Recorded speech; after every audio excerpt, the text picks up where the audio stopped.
Yeah, by heart. Yeah.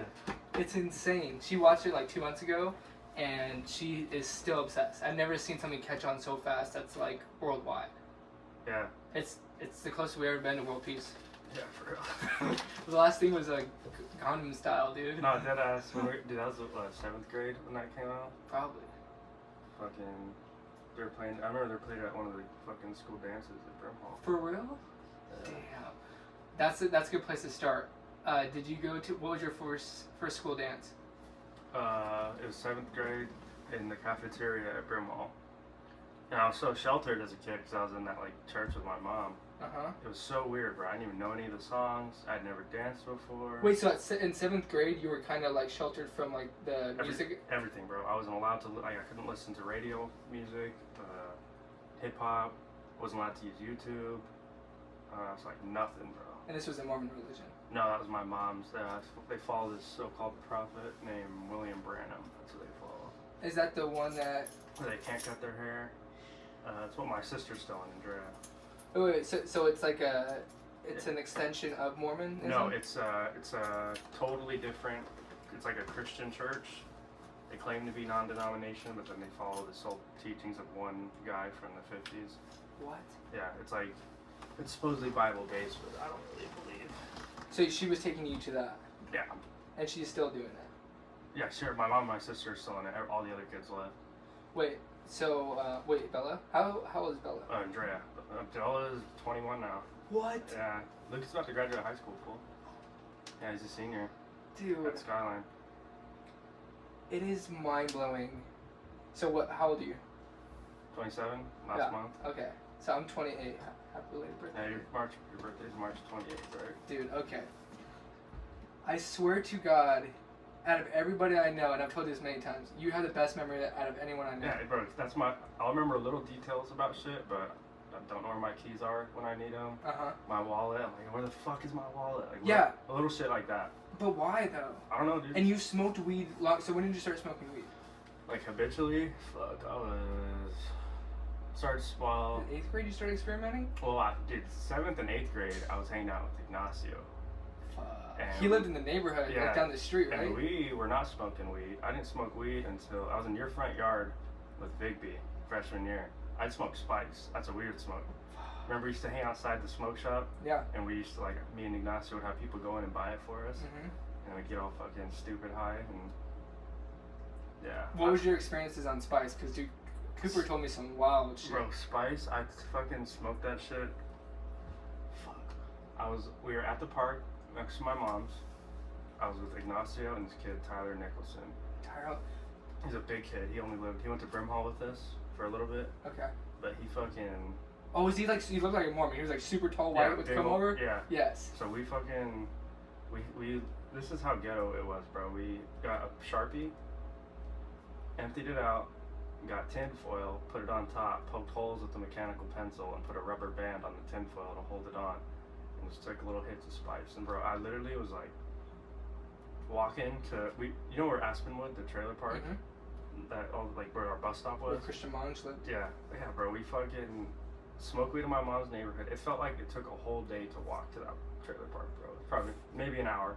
Yeah. Like a mile away, you know, but and I was walking past Madison, and I remember walking past my elementary school and thinking, bro, I'm doing drugs right now, what's wrong with me? And so you're super paranoid? Yeah, and I like close my eyes, and I literally I just hear, wah, wah, wah, wah, wah, like, and I fucking do that, and I start seeing a cartoon version of myself in the mirror. When I would walk past like people's car windows, I'm like looking at it. I'm not even real, bro. I'm like a cartoon. Was it scary? It was terrifying. I'm fucking 12 years old, bro. Oh fuck! I forgot what age this was. So this was like 7th grade. Okay. Yeah, that was 8th grade, but I was still 7th grade or 12, and yeah, I was 12 or 13. But yeah, so I was like tripping dick, dude, and then I was smoking Spice for a while, you know, because I was a little fiend, I guess. Yeah. I was sheltered my whole life, so I was wanting to try shit, and then I did that, smoked Spice on and off, but it was like once in a while. We'd do it like on a weekend, we'd get a little high, but that walk to that, because we wanted to go swimming. Yeah, that was the whole mission. Yeah. Like, we have to go swimming Yeah. right now. So we walked all the way there, middle of the fucking summer, went swimming, and spice only lasts an hour, but it feels like dude, one spice trip will feel like half a day, and we just kept smoking it. Like we're walking down the street on Sunnyvale, just fucking ripping. Who you? So was it Ignacio you're hanging out with? Me, Ignacio, and Tyler. God damn, dude. How long did your spice After experiment last? Like, how long did you use that for? probably like 6 months to a year, like most of 8th grade. But it wasn't like all the time. I wasn't like doing it before school. It'd be like on weekends. You know, I'm going to stay night at Ignacio's and fucking like, dude, fuck that, bro. I'll never smoke spice again. God damn. And then I smoked weed for the first time in your front yard, Big B, because I was smoking cigarettes by freshman year. And I would smoke out of a tobacco pipe sometimes. And I had a pipe, and this kid Kobe in my mom's neighborhood needed a pipe to smoke weed. So I let him use my pipe, so he gave me like a gram of Skywalker OG.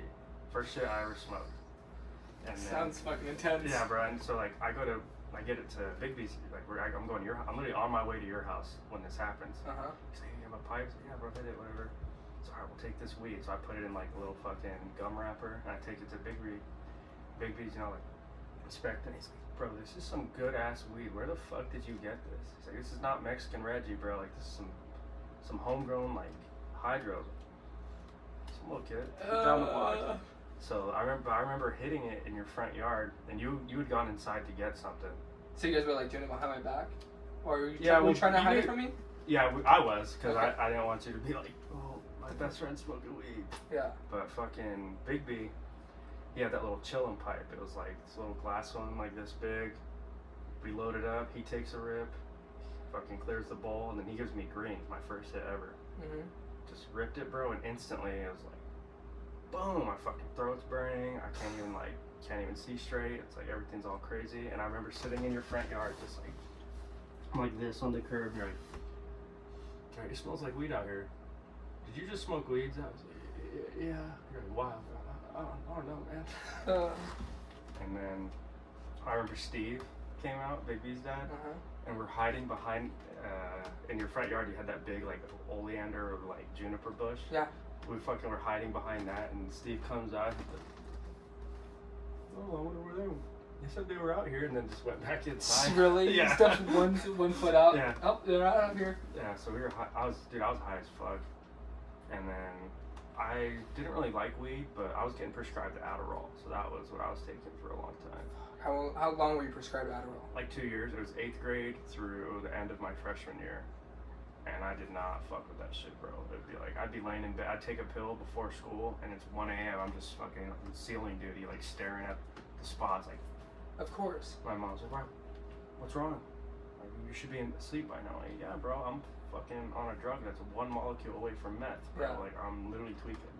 Wait, so was it her idea to get you on that? Yeah, Because you weren't paying attention in school? Yeah, all the teachers, oh, Jack doesn't pay attention. He has difficulty with math. It's like, yeah, bro, this shit's whack. Yeah, dude, like when the fuck am I ever gonna need to know this shit, man? Yeah. And I was one of those kids that was always like, I don't need to know this. Why the fuck are you teaching me this? yeah, you and I think if I look back at all my friendships growing up, you and I actually related the most, and we actually didn't spend the most time together, which is ironic. But when it came to school and our reason for being there and participating, or I'll say for me, was solely to make friends and have a good time. Yeah, dude, I love like going to school. You seen the homies? I was like, hell yeah. Dude, there was never a day where I'm like, oh, I don't want to go to school. I woke up excited to go to school. Yeah, bro. We liked women. We liked seeing the homies. Mm-hmm. We weren't like. I'm not saying we were like popular, but we weren't like the fucking weird kids sitting there in class like that no one knew. Like we were outgoing. We had a lot of friends. Well, I was a class clown, and yeah. I made it worse too. Yeah. Like we would feed off each other. other. Feed off each other for sure. But the amount of times that we got in trouble and suspended, and I remember getting to the point that like my teacher would call home and oh Brandon's getting in trouble, not paying attention. And then it's when it really started to get bad is when my 4th grade teacher would tell my 5th grade teacher like, hey, watch out for him. Yeah. And I would start in an isolated spot in the classroom by myself. Yeah, I remember Miss Duke had you fucking in the side of, you had your own little desk against the wall, because it was 5th grade, I was in, no, it was 6th grade. You had Miss Duke, right? Yeah. And I had Miss Nagel, and you would always get sent into our class. Yeah. And I was like, this is the best day ever, dude. With my homie. Yeah, I remember like I'd be like chatting with you because I sat at that back door, Miss Nate would be like, "Don't talk to him. He's in trouble." Whatever. Yeah, you're like, don't say that because that will make me want to do it more. And we were just, dude, we were little fuckheads though. We were fuckheads. But when it got really bad is when they put me in the pod. So there was like. So the pods at Madison connected the 4 classrooms. Yeah, the 4 classrooms, and in the middle there was like this pod where they had like printers and shit like that, and I was just sitting there by myself. Yeah, I definitely got sent in there a time or two. Dude, you want to hear the best story?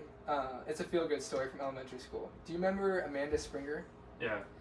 Her mom, remember she worked for the school? She's like teacher's aide or something. Yeah, she was a... Oh, special ed. Or special ed. Yeah, I think she was either special ed or aide. She would like help us at recess. She was like the one, like, we're being fuckheads. She would tell us to stop. Yeah, but she was always like... she was chill. Yeah. She was always super nice, but I never thought anything more than like, she was just like every other teacher, kind of, you know? But there was one time where I had summer school, I think, as a discipline, or like I got in trouble, so I had to go to summer school or something like that. Yeah, they did that to me too. And I was there, and Miss Duke gave me this fucking packet that like she's like, you have to finish this by the end of the summer, which was summer school, and it was like what, 3 weeks or a month or something like that, because you only have 2-month break. And she's like, if you don't, like, you're not going to pass the fucking 5th or 6th grade, you're not going to go to middle school. I don't remember what it was. But Amanda Springer's mom, Miss Springer, she's like, I don't remember what she said, but she's like, you don't need to do this. You don't, bro. You ever heard of No Child Left Behind? No, what is that? That's what Bush, he instated this thing where you, until you get to high school and credits actually count, they can't hold you back a grade. So, like, you could go into, like, bro, I could be a freshman with 0 credits and get sent into my sophomore year. But if I want to graduate, I have to make them up. So all the way until junior high, like, bro, none of that shit mattered. You could have got zeros in all your classes and they can't hold you back. Damn, you have to have your parents' permission. And I got held back in 1st grade, right off the bat. Yeah, well, there was, like, that, like, when I started kindergarten in the early 2000s, that's when they instated it. So you're probably like the last person that got fucked by the system. And you know what's crazy is that you and I are in the same boat. It's like we just couldn't pay attention, and so they fucking held me back, and the teachers convinced them that it was going to give me that extra foundation, which it never did. Yeah, it's like, oh, let's delay him by a year, so he already knows all this shit that we're teaching him. I didn't know it, rightfully so, but I didn't learn it the second time I had to go through it. But dude, that time, sorry guys, baby's in here about to fall asleep, so we have to hear him cry for a little bit. But dude, elementary, so we've known each other for 20 years. Yeah.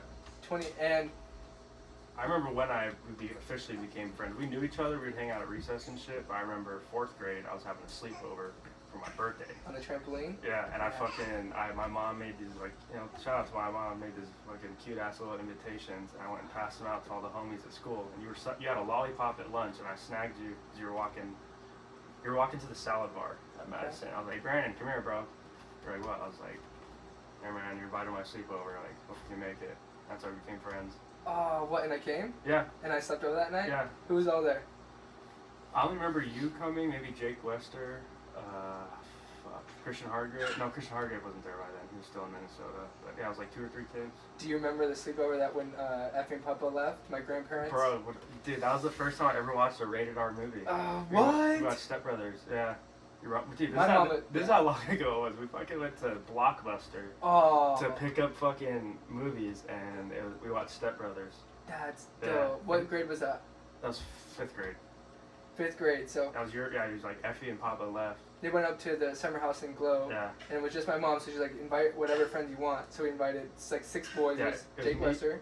It was me, you, Dylan Davis, Jake Wester. Well, Jake Wester didn't get the invite until he pulled up to your house because he heard I was there, and we're like fucking playing in your front yard, you know, like on the dirt jumps or whatever. And you're like, hey, you want to stay over too? Like, you know, we're having a sleepover. Yeah. And then that fool ended up being the funniest person at that thing with how pissed he got. You know, when I went on my run tonight, I was going through the things I want to talk about, and I had that flashback, and I was like, dude, we did that guy so fucking wrong. Yeah. And I'm sorry, Jake, because remember what happened? Yes, right. Well, you had your dog Rusty. Smokey. Or Smokey, yeah. Smokey, he like the little wiener dog looking guy. Yeah. I remember he had this cyst on his eye right here, and Jake moved his foot and poked it, and it was like leaking blood. Yeah. And he started crying. Oh, dude. And we're like, yo, you're just being a little fuck. You're like, why'd you do that to my dog? We're like, and you're laughing while you're saying it. You know it's an accident. He's like, bro, I'll never do that to a dog. He started crying. We're just like, oh, fuck, no. Dude, and that, you know how many apologies I had to send out? Like, once I finally matured and got out of high school. Like, my most, where I didn't, like, consider others was elementary and middle school. Yeah. It was always about, like, how can I make this the most fun? And then just making friends. Well, dude, I remember Jake shoved me into the fucking shower? bathtub. Yeah, dude. Yeah, but Dylan Divis, we're like playing, dude, we're playing the prank where you get the shaving cream. Yeah. And I had gotten, we got Elijah, we got Dylan, everyone except you, because you were the fucking... Because that was the host? Yeah, you were awake the whole time. But you guys got everyone, once you got me, like, we got Jake, because I was the fucking second to last. Yeah.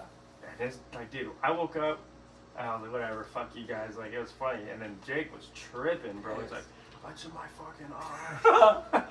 That's what you get for doing that to my dog. Yeah, and then I remember Jake took his watch off, a little G-Shock when he fell asleep.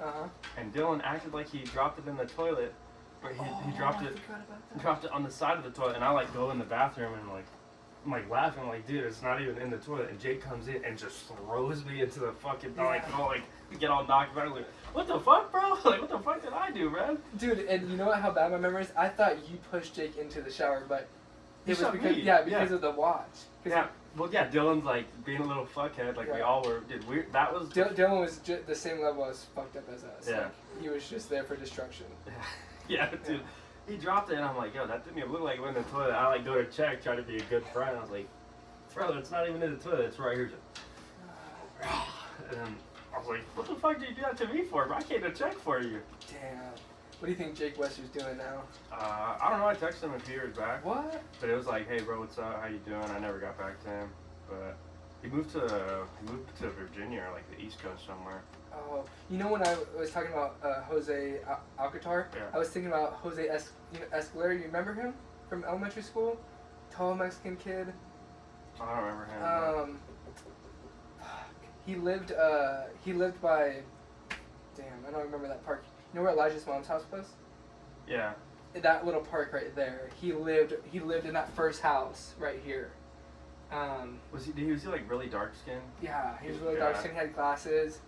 Anyway, he hit me up like maybe last year and talked a little bit. We didn't go anywhere, but I think it's cool that you and I think some other friends have kept in touch with some people from Yeah, you're like one of the last ones from elementary school I talked to. Yeah. You and Brandon Sasser. But how's Brandon Sasser doing? He's good, dude. He has a son. He comes over to my house once in a while. His kid knows me as Uncle Zach. Cause like I've known him, cause they lived in my mom's neighborhood. Yeah. And then they moved to the Madison neighborhood. Then they moved back to my mom's neighborhood.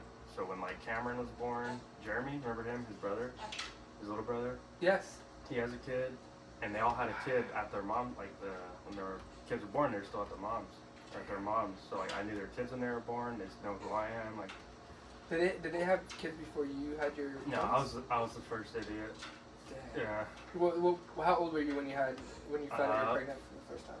When I found out my girlfriend, now wife, was pregnant, I had just turned 18. It was 2 weeks after I turned 18. Oh. Yeah. Officially a man. Yeah. So then I was fucking. Yeah, we had twin daughters at 18. But you're already working a fuck ton. Like, yeah, I was doing 7 days a week with my dad at that point. And going to school. No. No, you weren't going to school? No, I was graduated already. Oh, you I graduated at 17.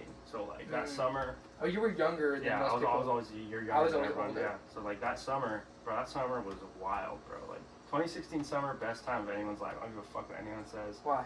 It's just... Oh, when we graduated? Yeah. Yeah, dude. Like, bro, like, our graduation was more lit than any... Like, bro, we had the Queen Valley camp out 2 weeks before grad. So sick. And then at graduation, cops show up. Shout out to Pinal County Sheriff for not busting us. Wait, for what did we do? When we had that huge bonfire and the cops literally showed up at Queen Valley. Oh, yes. Because they're like... And we were all drinking we're drunk and as fighting. shit. Yeah, we're fighting. We had boxing clubs. Yeah, we were smoking out of bongs, drinking. And they're like, what the fuck are you guys doing out here? Yeah. oh, we just graduated from Skyline, man. Like, we all met up here instead of, like, drinking and driving in the city and house partying. Like, we all wanted to be together. So we came out here. Yeah. And they're like, yeah, man, like, we used to party out here when we were teenagers. What? Yeah. Well, dude, yeah, I remember sleeping. Do you remember wait, didn't they wake us up? Yes, bro, it's like 3 a.m. We're all drunk as shit. I'm in the back of Eli Youngdale's pickup truck. Because my wife, she'd, like, fallen asleep, and I still wanted to keep partying. Yeah. I fall asleep. I'm, like, literally cuddling Eli, bro. I was like holding on to him, and I get a light in my face, like, "Hey, bro, what the fuck? Like, what's your fucking problem?" I thought it was one of our friends. Yeah. And they're like, "Get out of the bed." And then I look up, and they like turn the light, and I see a police uniform. I was like, "Fuck, bro, we're all going to jail right now." And they ended up like being cool as fuck. And, yeah. Like they just said sleep it off or go. Yeah. Well, dude, Khalil, do you remember him? Yeah. Dude, remember he was like dead? No, I don't remember that. Bro, yeah, he had drank so much, he was like pretty much like non-coherent. And they had to bring the paramedics out there, and they gave him like an IV. What? And it brought him back to life. But they're like, all right, well, we breathalyzed him. We're not gonna write you guys any tickets. And you know, as kids, we're like, oh fuck yeah, dude, these cops are so sick. Yeah. Now that I look back at it, it's like, that's 500 MICs in one night that they would have to report. Oh, that's true. Like all that paperwork. Yeah, yeah. They didn't have our best interest. They're like, no, fuck this. I'm about to get off shift right now. Yeah. They're like, yeah, we're off work in like 4 hours. Yeah. They're like, we'll just hang out here. They had like looked in a few ice chests, and they're all empty. No more beer. Yeah, we drank all of it. Well, I had more beer. Everyone had more beer in their cars. We were like, it was an ice chest. We were bringing it out as we needed it. And they're like, all right, well, if you guys, you know, if you have any more beer, like anything, you guys just pour it on the fire before you guys leave. It's like, sure thing. The opposite? Yeah. So I just remember we kept drinking, but the cop breathalyzed him. He's like, well, he can't drive until 10 a.m. and we're gonna go based off of that. So if we see any of you guys leave until like before 10, we are gonna pull you over and give you a DUI. That's fair. Yeah. That is pretty cool. That show's tight.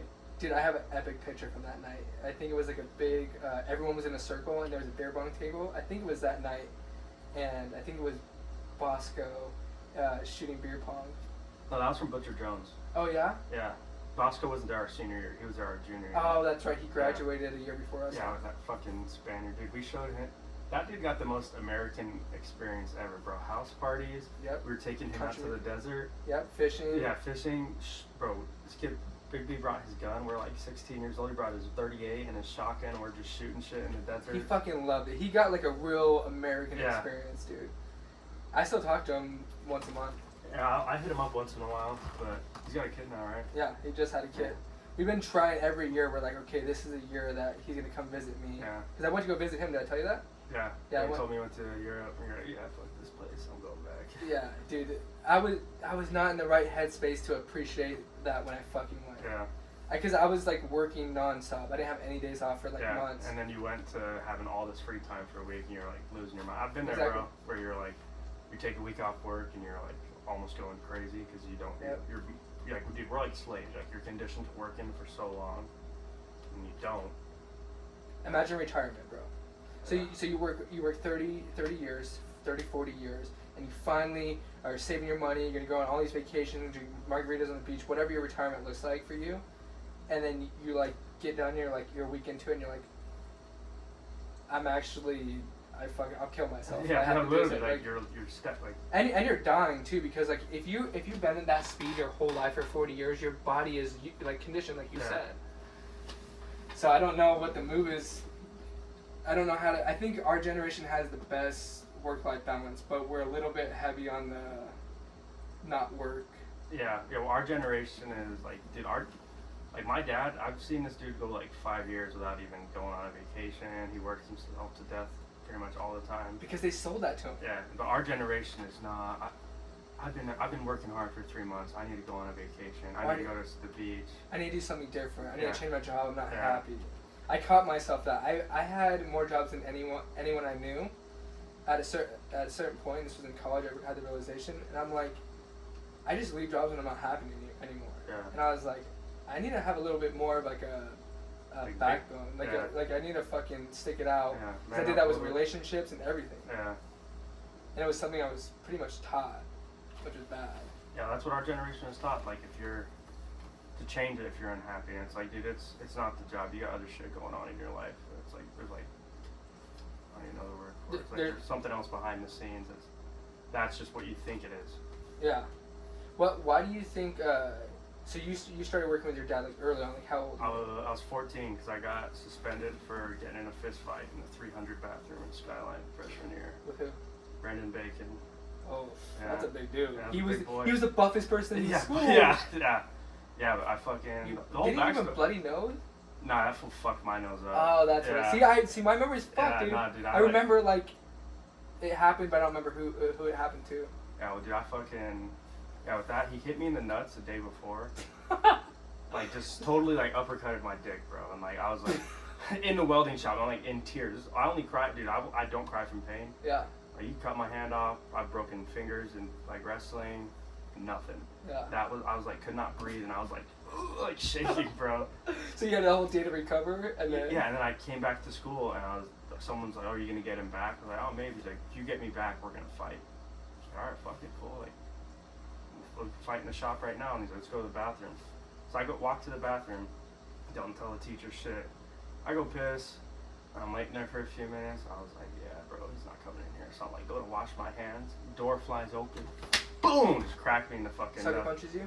Kind of, yeah. I mean, it was a sucker punch technically because I was in there to fight him, but like threw the door open, I turned, boom, and I like tried wrestling him. This dude's so much fucking bigger than me. Dude, he had to be like 200 something pounds. And I was, yeah. Did he fuck you up? Yeah, I got fucked up pretty. Like I caught him a few times, but I was in wrestling at the time, so my first reaction was not to stand up and box. Yeah. It was to try to wrestle. And he fucking smacked I tried taking him down, and he used my momentum against me and fucking smacked my forehead into the wall. Yeah. And dude, I was bleeding everywhere, bro. Cause that first punch he got me with fucking cracked my nose. Didn't break it, but it like bloodiest nose I've ever had, bro. It was all over the floor. Like the janitor, when I was in the nurse, the excuse I didn't want to snitch on him and say like, yo, I got this kid punched me. Yeah. You know? So I'm in the nurse's office like, what happened? I was like, oh, it was slippery next to the welding thing. I fell and hit my nose. Like, you're the wife that fell down the stairs. Yeah. So like I'm fucking, dude. They like, dude, it looked like someone died in that bathroom. It was like, and it was all over my fucking hands. And my mom picked me up. Your mom's probably like, my son is going down the wrong path. Yeah. She's probably so worried. Yeah, well, dude, she thought I was a little thug. I mean, you kind of were. We were both thuggish for sure. Yeah. Not thuggish. What's the better word? We were just degenerates. Degenerates. Yeah. Yeah. So that was the first fight. First fight I ever lost, actually. Like, yeah. Were you ever scared in any of these fights that you've been in? I'm scared, like, dude, even now, like, even working as a bouncer, when I know, like, I don't get that fear like I used to. I used to get, like, terrified, bro. Like, my hands would be shaking. But as soon as it's go time, that shit shuts off, and it, like, I'm, like, flip a switch, like, okay, it's time to hurt this dude. Okay. Like, but for me, it's the anxiety before. Like, so, like, if I know, like, if someone says, oh, we're gonna fight after school, that all day it's on my mind, and then as soon as it's go time, it's like, fuck it, dude. So what do you think? Because I had the same thing. I remember. Do you remember? What's his name, dude? I don't remember his name, but someone in high school said something to me. I lashed back at him, and he's like, "All right, 3 p.m. after school," and I'm like, "Fuck, dude." That's the worst. So just get this shit over with right now. Yeah, dude, you're gonna take years off my life by me just stressing about this all day. Like, and then people like catch on. They start hearing about like, hey, Brandon's fighting at 3 p.m. and they're like telling you, right? Yeah. So every time they tell you, it's like another layer of anxiety. Yeah, you're just like, fuck, dude, I should. Like, dude, I got to the point where I'm like, nah, fuck that shit. Let's run the fade right now, bro. Yeah, no, seriously. If I ever had to fight anyone in the future, hope forbid I don't. Hopefully I don't have to. But yeah, dude, I'm on site. I cannot deal with that. That's what I deal with at work all the time. People are like, no, let's go behind the building. I'm like, bro, I'm literally here right now. Yeah. Like, dude, Jose got jumped outside Whiskey a few months ago. Yeah. Were you there? Yeah, well, I was at the door, and he comes up, like, bro, I just got jumped. What? Like, what the fuck are you talking about, bro? And then he's like, yeah, like, I guess this chick that he had been with before, her and her boyfriend came into Whiskey, and she comes up and, like, hugs him in front of her man. She's like, who's that? This guy I used to hook up with. And then he beats this girl, I guess. Like still hits her, pieces her up. So she comes in, Jose, come on, like, let's just go together. Like, my boyfriend's tripping, just walk with me. She fucking walks into where her boyfriend is at the taco stand. Fuck, dude. Yeah, she honeypotted this dude. Yeah.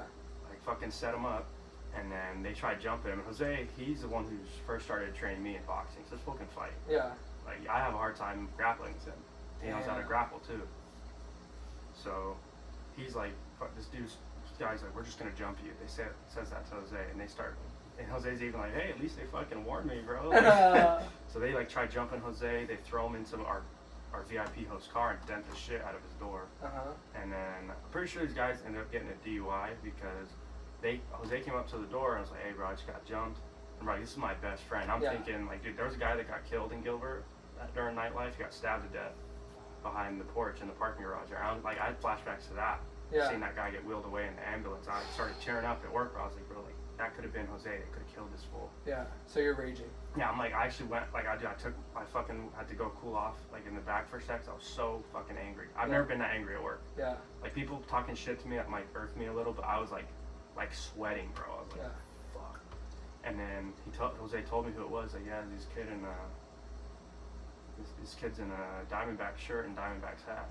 Yeah. So I go back to the door 10 minutes later, and this stupid fool tries walking up to the door. Oh, fuck. And it wasn't, hey, bro, I heard you, like, got in a fight with my friend. I, like, looked down, I was like, you just fucking jumped my homie, fool? Yeah. He's like, what? I was like, I just got told that dude in Diamondback's jersey and Diamondback's hat, Mexican dude, just jumped my homie out back, and you match the description. He's like, bro, I didn't jump your homie.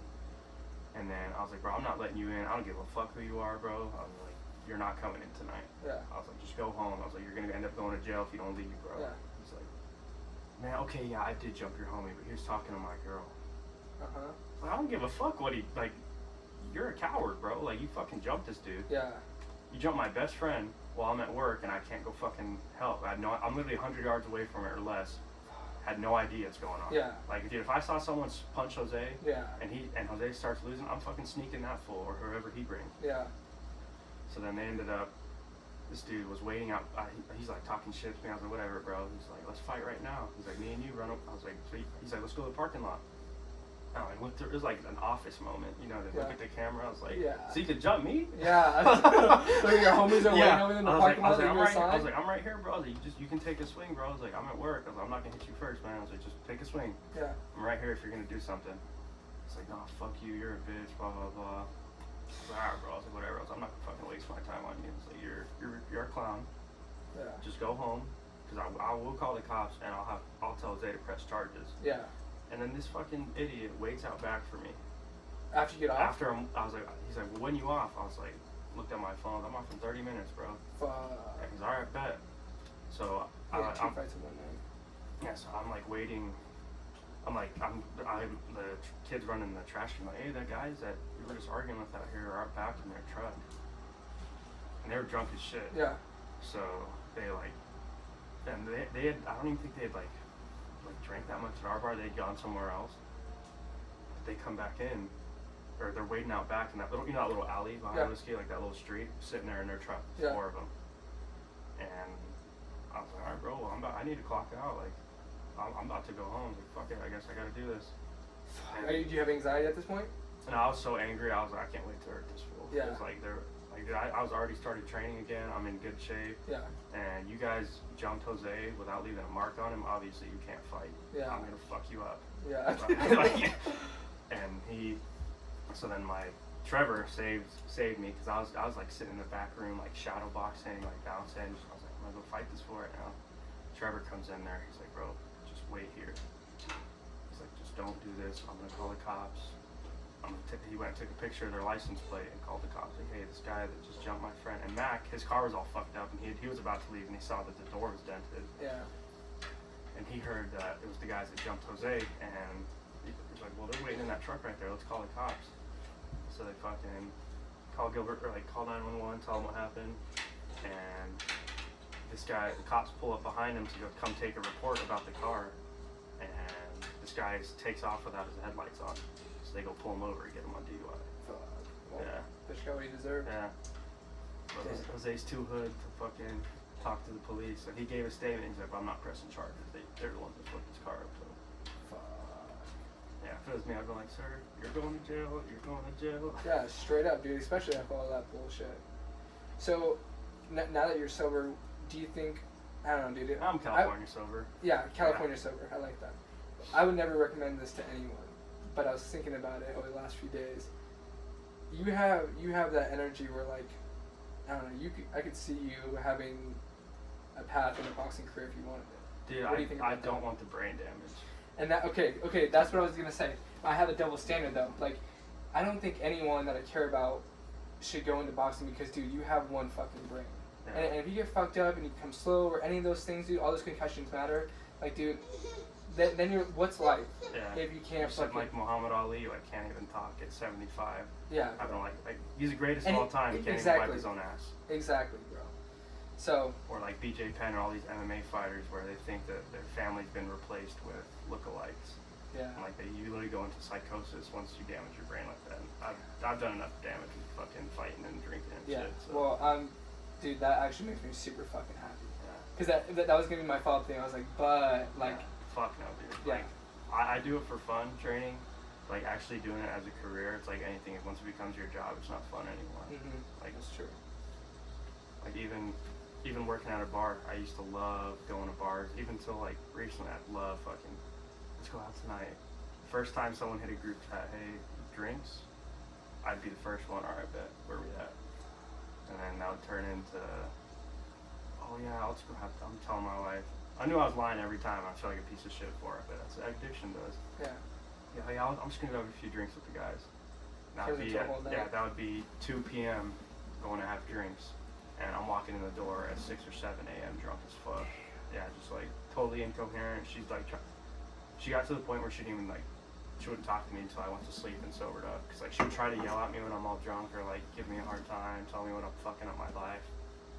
How many years did she tell you this? Probably like 3 years.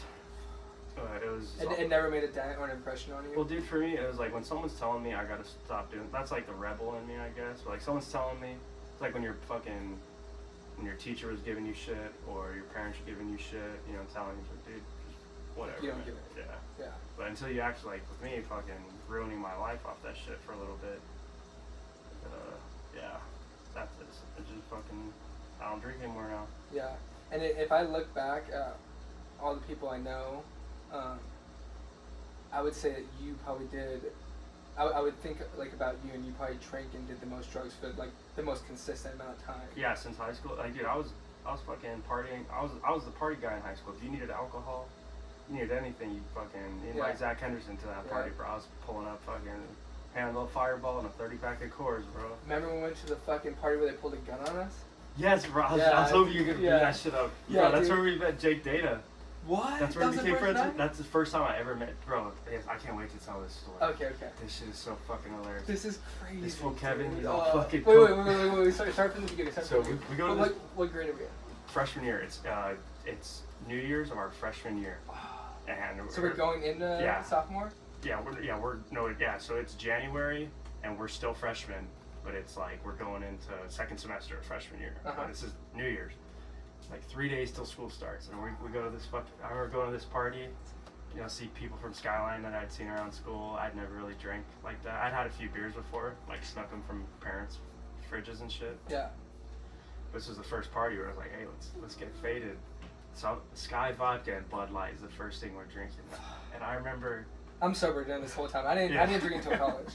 Dude, I remember. I'm sitting there, like, I'm like looking around this party just seeing if I know anyone.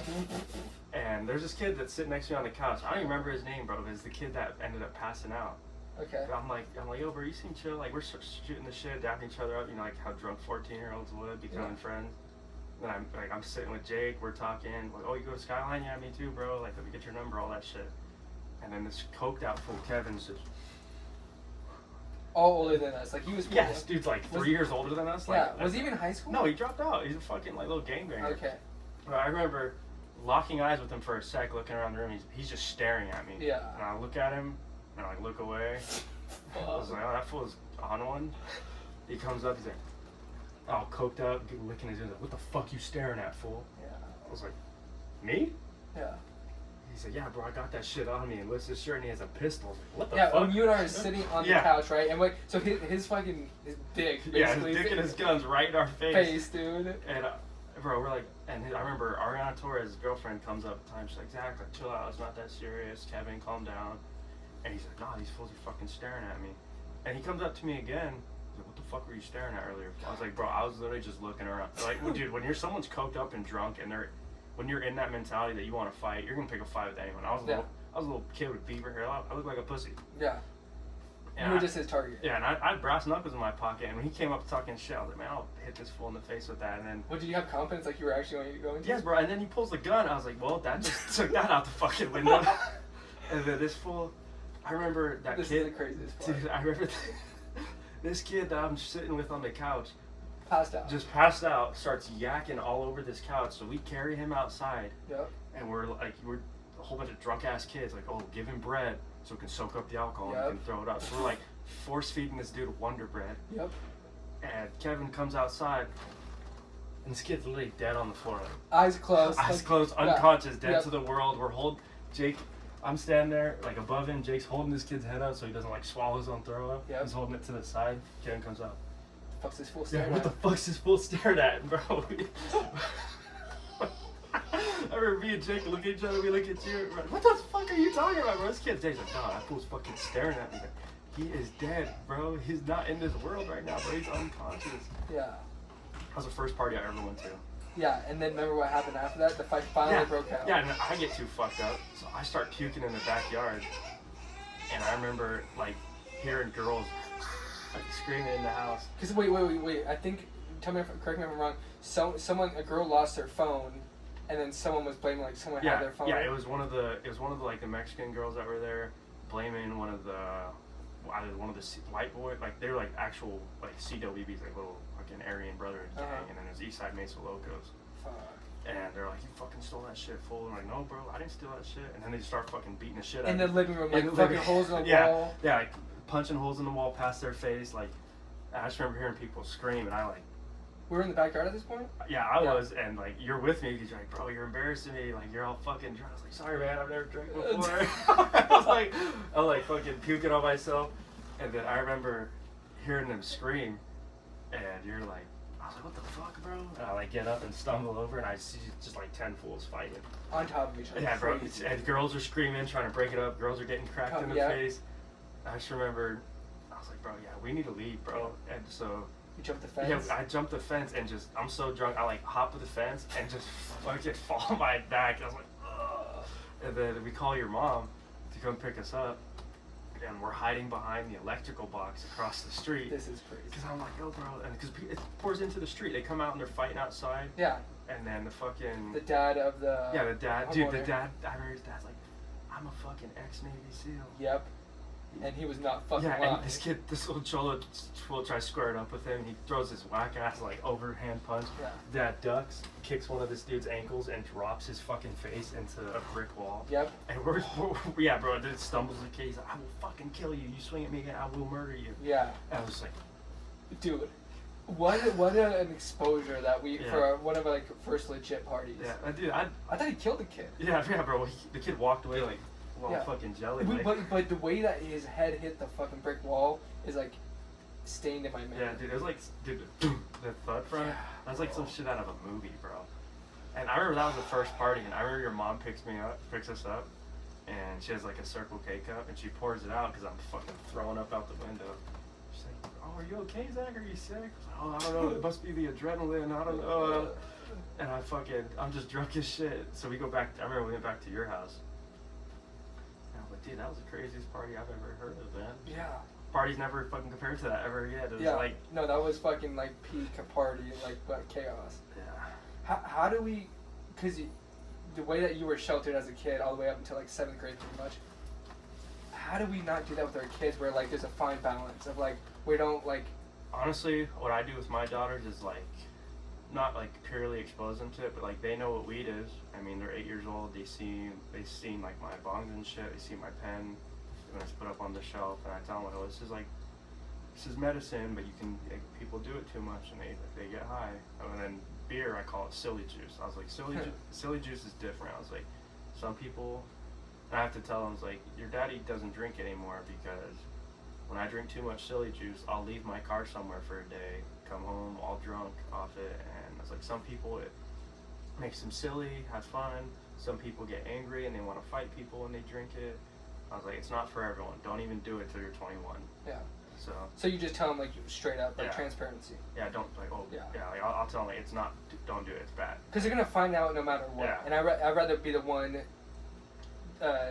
telling them what it is. Yeah, well, dude, when we were younger, you know, your grandparents, your mom, my parents, don't drink, don't go. It's a bad kids do. Well, we're fucking bad kids. Yeah, we are the worst kids. So it's like we shouldn't be doing this. We're the ones left out. Yeah. Well, I was the one that everyone's parents warned them about if someone offers you this at a party, just say no. Because bro, when I had liquor, weed, other shit, I'm like, hey, you want to try it? Yeah, dude. But for me, I was raised that like as long as I tell the truth, I won't be in trouble, and so I was always so honest, and I would be able to go to parties, and I would come home at like my curfew was like 10 or the street lights, and like for whatever reason, dude, and I think the fear of like my mom was an alcoholic, so it's like, hey, it runs in your blood, which I don't know if that's true. I think it is, like addiction stuff. Like my dad. I think it's learned though. I don't think it's a genetic thing. But go ahead. Yeah, well, like with my dad, he's even told me like, dude, I can't drink because I will turn it into a whole bottle. He's like, he even says like, what's the point of 2 drinks, bro? Yeah. Like he's like, if I'm drinking to get fucked up. Well, I'm the same way. Yeah. Because what is the point? Like, you're gonna do this damage to your body. It's like you might as well have fun from it, you know? Yeah, you might as well wake up on the floor not knowing where the fuck you were. So, but you think because that's why you think addiction runs in the blood because of how your dad I think if you get exposed to it, you have potential. Like exactly. Like some of our friends, they can drink, you know, go out for a weekend and not drink for 6 months again. I will drink. If I drink and I tell myself, well, it's alright, bro, you're just gonna go party once in a while, I will turn it into a 2-day bender every time. Yeah. Like, and no exceptions. There's no like, oh, I'll have a few. It's as soon as that It's never been that way? No. Even at that party, that first party we went to, I was like, took a few shots and I was feeling good. I was like, yeah, this is lit, bro. I want to do this all the time. Wow. Yeah. So I wonder if that's just like a you thing. I wonder if that's just a personal thing for like unique, like for people. Because for me, okay, so my family always told me like, hey, your mom's alcoholic, that will happen to you. I think they were just trying to keep me on a good path. Yeah. But then when I was like 21 in college with my best friends, they've been partying for years at this point. All my friends have. Yeah. And I haven't had a drink of liquor, except for one time. Did I ever tell you the time I got drunk with Donnie and Big B? Yeah, Madison? Yeah, Big B got his... Four Locos. Bro. Yeah. I remember I was grounded that night for some dumb shit, how my mom was... You would have been there? Yeah, bro, I have the worst FOMO. Like, when it comes to going out with the homies, I want to be there. I don't want to be hearing the cool story later. Oh, we did this, that, and the other. Like, I want to be in that, this, that, and the other. Yeah. But I remember Big B, like, I guess you guys are drinking at Madison, and the fucking cameras, there's someone watching it and saw you guys. Yep. And Mesa PD showed up, and you and Donnie could get over the fence, but Big B couldn't. Yeah. And you're like, you guys are drunk as shit, like trying to help pull him up. And I don't even know if we tried to help him, dude, honestly. But like, I remember, because we drank Four Locos, finished the whole thing. I was like, I don't know what I'm supposed to feel. And I was like, how do I know if I'm drunk? And then it was either Big B or Donnie was older than us, so I think Donnie was like, oh, here, he's like, pushes me, and I fall down. I'm like, what the fuck? And he's like, you're drunk. And I'm like, he's like, you fell over, your balance is off. I'm like, oh, do it again. And we did that like 10 times, and I'm like, okay, I'm fucking drunk. But we jumped in backyards, like 4 different backyards, trying to run from the cops. And then Big B ended up getting a misdemeanor, I think, that night. Yeah, he got caught. But I remember the first time I ever drank Four Locos was with Donnie, Big Baron, and you. It was because his girlfriend, her parents were out of town, so we had like a place to go drink, but we couldn't go in the house. I went too? Yeah, you drove me home that night. High school? Yeah, it was like freshman or sophomore year. I remember Donnie had some way to get alcohol, you know, so... He might have been old enough, dude. Yeah, no, he's only 3 years older than us. Okay. But he had someone that would get it for him. But I remember, like, we each put in, like, $10. We got fucking some Four Locos and some Tall Boys. And I drank one Four Loco. I was drunk as shit. And then drank the second one. I was like, damn, fool, I am faded, bro. And I was like, I'm gonna crack this. So I felt great. I was like, why not continue this? I'm gonna feel even better. I got halfway down that Tall Boy. And I was like, I think I'm gonna throw up. And then like, bro, I got up to walk and just fell on my knees and started yakking. And this is when you're driving your Camaro, or you either had your mom's Accord or the Camaro. but you weren't drinking at all. Mm-mm. And I remember stepping onto the street to get into your car, and just falling like straight into your car and like on my ass. And was that nice to you, or was that? You know, you're being like, bro, you do this every fucking time you drink, man. Like, why the fuck do you get this wrong? So, but I remember. I don't remember that at all. Yeah, bro. We were driving home, and I remember. And you were the drunk one. Yeah. And I remember driving home and going in your front yard and just laying down in the grass, and because I was like. Did you sleep there? Yeah, for like 4 or 5 hours. What? But you guys stayed up because you were at Bigby's house across the street. When I came to, I was like, oh, where the fuck is everyone? And then you guys are in patio lights on. You guys are all sitting there. Damn. Yeah. But I remember you're like, I don't want to take you inside, like pop in F, you're gonna be pissed if I bring you home drunk like this. All right, dude, I'll just go in the front yard and just. Oh, poor sad. Yeah, but I came to, wasn't like I was still drunk, but I wasn't. Was the sun up? Nah. Okay. Nah, cause dude, I ruined this night for us. I remember that, cause I was puking and sharing, bro. Let's just go home. Damn. But there was like 5 guys in this backyard, teenagers just drinking. We probably didn't need to be there. Yeah, it was ruined. Yeah, it was already ruined. Yeah, dude, it was ruined when they planned it. I don't want to forget this, because did you listen to any of the Cooper episodes? Yeah, you're talking about like psychedelics and shit like that. He told me the first time that you did it.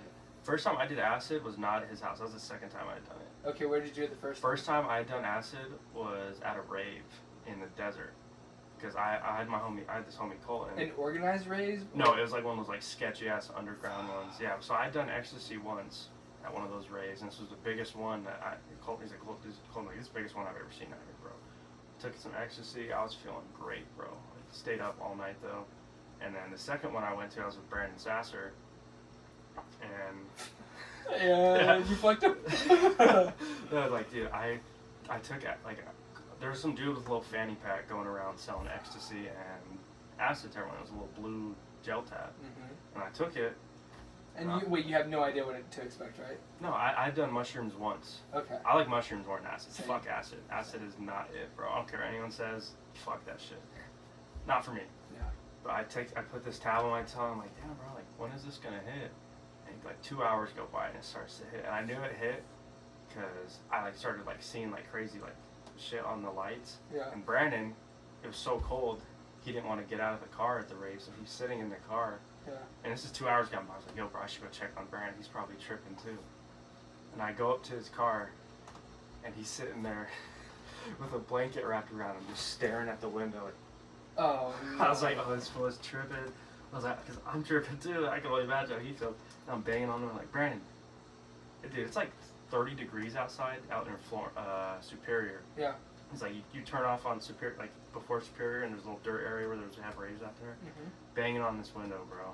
And he's not opening it? No, he looks at me. I was like, bro, open the door, please. It is so cold out here. He's like, shaking his head. He's like, no. I'm like, bro, just let me in the I was like, Brandon, it's me, Zach. And eventually he opens the door. I was like, bro, what the fuck? It was like 10 minutes of trying to get him to open his door. He's just shaking his head no at me. I was like, bro, what's up? Like, why would you not let me in? He's like, honestly, bro, I was like seeing shit out in the shadows, and I didn't know if you were real or not. I was like, oh, yeah, you're tripping, dude. I was like, you're good, bro. I was like, let's just kick it in here. And then we, like, after an hour of trying to get him to go out, I, like, gave him, like, a hoodie or, like, some sweatpants. Like, let's just go back to the crowd, bro. Let's go party. And so it ends up being freezing again when we get out, and there's, like, a little fire. But we had already burned all the wood because, you know, it's a huge group. Yeah. And I'm sitting in this car, bro, and Colton has a loud, like, 215 7-inch woofer, so we're sitting in the car. Oh my god. Just fucking jamming out, bro. Was it fun? Yeah, like, it was a great time. Like, we're sitting there just fucking, and dude, it was dark in the car. We didn't have the lights on. I look at Brandon, and he's smiling, and bro, his nose literally does this. It grows like this long, and then just goes jumping back into his face. Like, yo, bro, that's not normal, man. I was like, I'm tripping, dude. Did you tell him that? Yeah, and he's like, no way, bro. He's like, I'm not feeling anything. He's like, dude, I don't know what to tell you, bro. But I ended up staying up all night, and once the sun came up, I'd work the next day. So I was like, hey, Brandon. He's like, still true. He like, I guess his shit hit him later. He didn't want to drive. Yeah. But I remember driving the car home, still kind of tripping. Like it was like at the end of it where like there's just kind of like everything's really vibrant. Yeah. It literally felt like I was in like a GTA video game, bro. Yeah. I was going 80 on the 60 back towards Mesa. Just Vice City, baby. Yeah.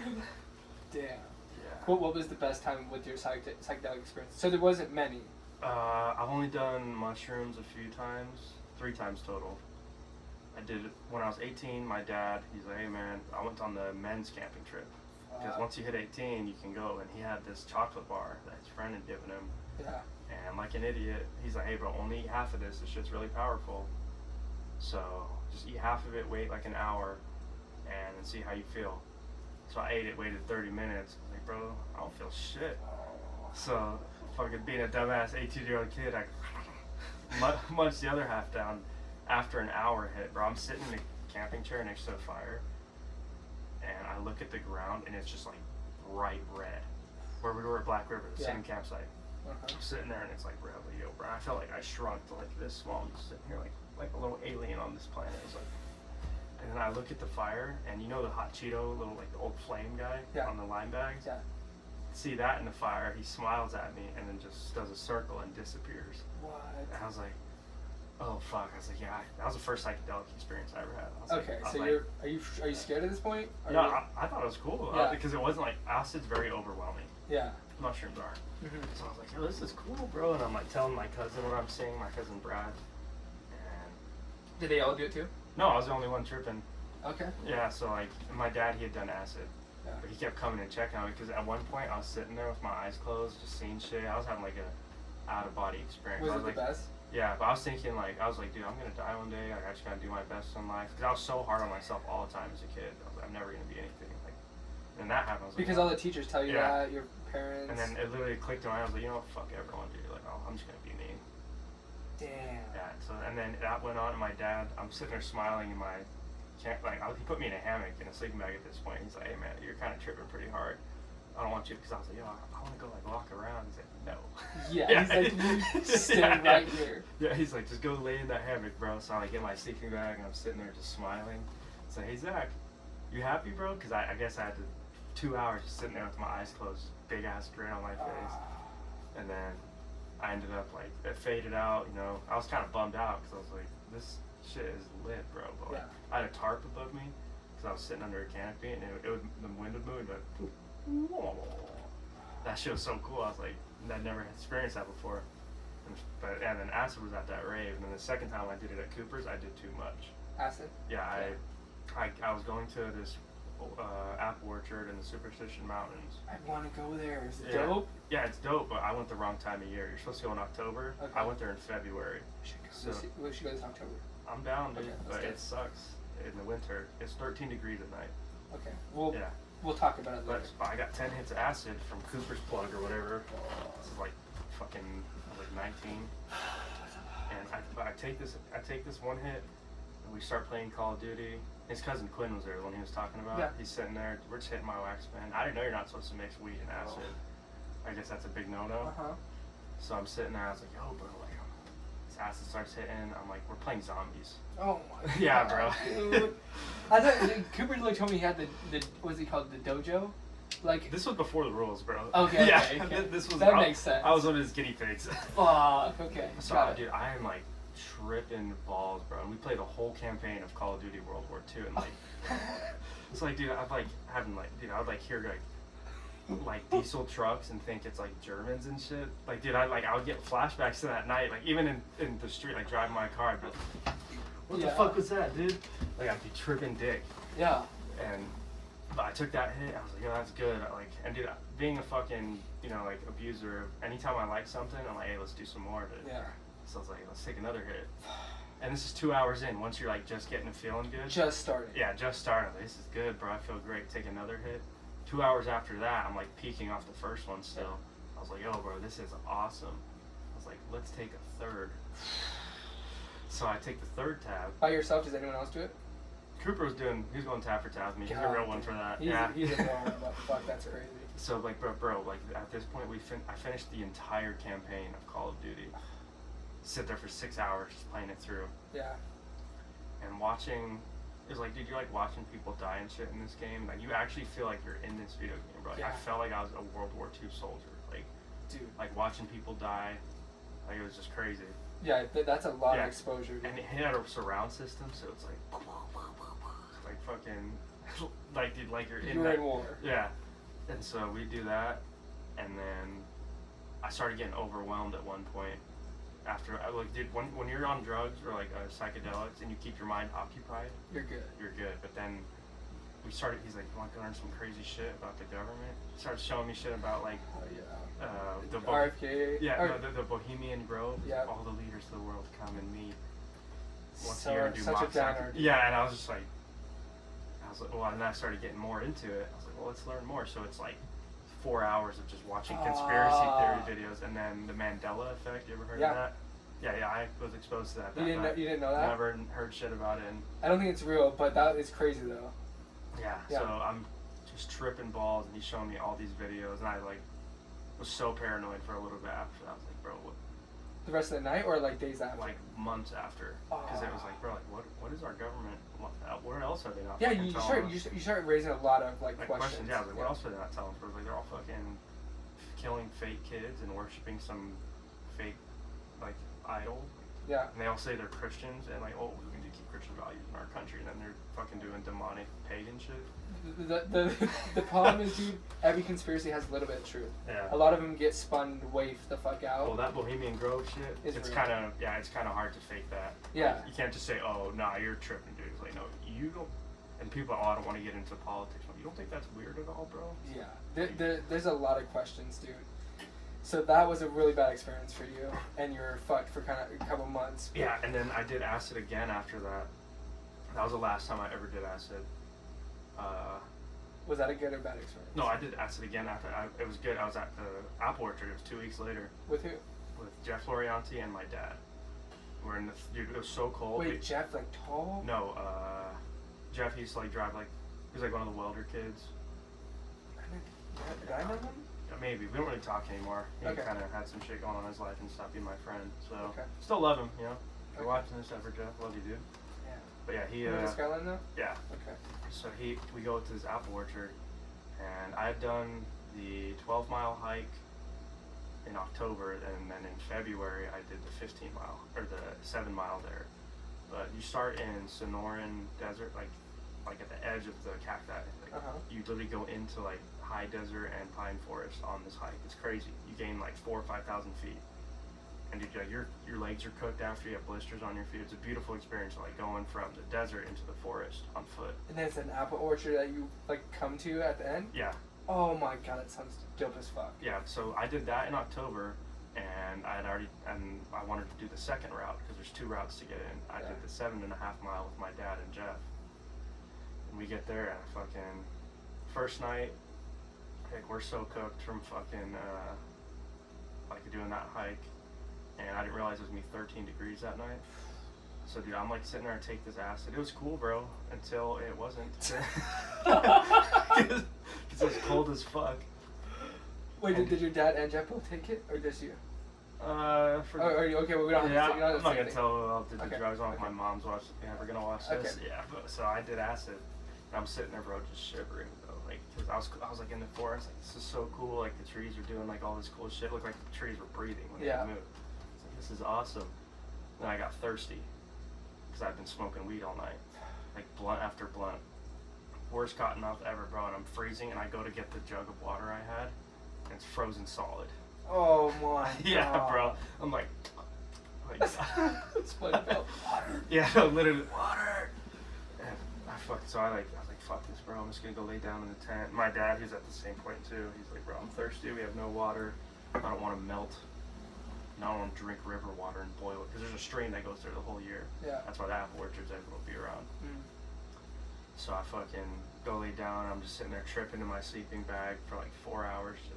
I was fully clothed, like tied my hoodie as tight as I could around my face, sweatpants, 2 layers.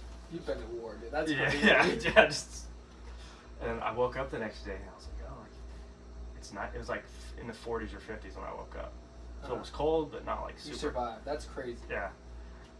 Yeah, but I remember just like, dude, I was like, why the fuck am I 15 miles into the wilderness right now on acid. Yeah. And it's 13 degrees. Like, well, I'm an idiot. Yeah. But waking up, it was a cool experience. Because, like, dude, that's like, it was old Apache hunting grounds. Like, I'm real big Arizona, like, history in there. And that's where that guy Revis, he actually attacked one of their camps once because they raided his shit. They called him the White Ghost because he ran in with 2 butcher knives and was just killing fools, butt naked. Yeah, look into it, bro. It's sick. I never heard about that. What is it? This was one dude? Yeah, like, ran and killed 20 people. Because they were on his land, or what? Yeah, well, they didn't know it was his land. He had started a homestead there. And they went in and raided his camp, and like his little house. Yeah. Stole all his shit. And when he came back... Yeah, he came back from tending to the fields, because there was a farm there, too. Yeah. Like, motherfucker just killed 20 people. That's Called insane. him the White Devil. Yeah, or White Demon. Wow. And then he, but it's like cool to go there, like being old Native American hunting grounds. Like, dude, I was like walking around with my AK, just like seeing. Could you see any of the structures there? Yeah, he had a water pump. That was the last thing in his wagon. Was the last thing there. I was walking around like, all fucking like in the middle of the wilderness, and you just see deer, you see like animals and shit. It's really cool. Damn. Yeah. If you want to do that this October, I'm fucking down. Dude, just fucking schedule it now. So. Okay. We'll schedule it this week. But you don't want to do just like, dude, the first time I did it with Jeff, this dude, like, total like pulled a noob move, ate all his food the first day. How many times do you have to camp? Like, do you have to camp? The first time I left after work one day, and it's a 2-hour drive to the turnoff. So we got there. I left 5 o'clock. Work, didn't even shower or nothing. I'm gonna go hike 50 miles right now. I'm gonna be all stinky. I don't give a fuck. Yeah. So sun's going down when we start our hike. We get 2 hours in, pitch black, and we find this little flat spot on like this little hill. All right, let's set up camp here for the night. In the morning, we'll go finish the rest. Yeah. So, this dude, we get all fucking stoned. Yeah. And just eat everything. Yeah, just eat. But I brought like 5 days worth of food for a 2-day trip because I've been in that shit before where you don't want to run out of food. No. So I was like, bro, I have food for you. He's like, nah, fuck that. I want to go home, bro. Fuck that. So we get all the way there. Like, dude, we wake up, hike all the way to this thing, and there's these tweakers there. No.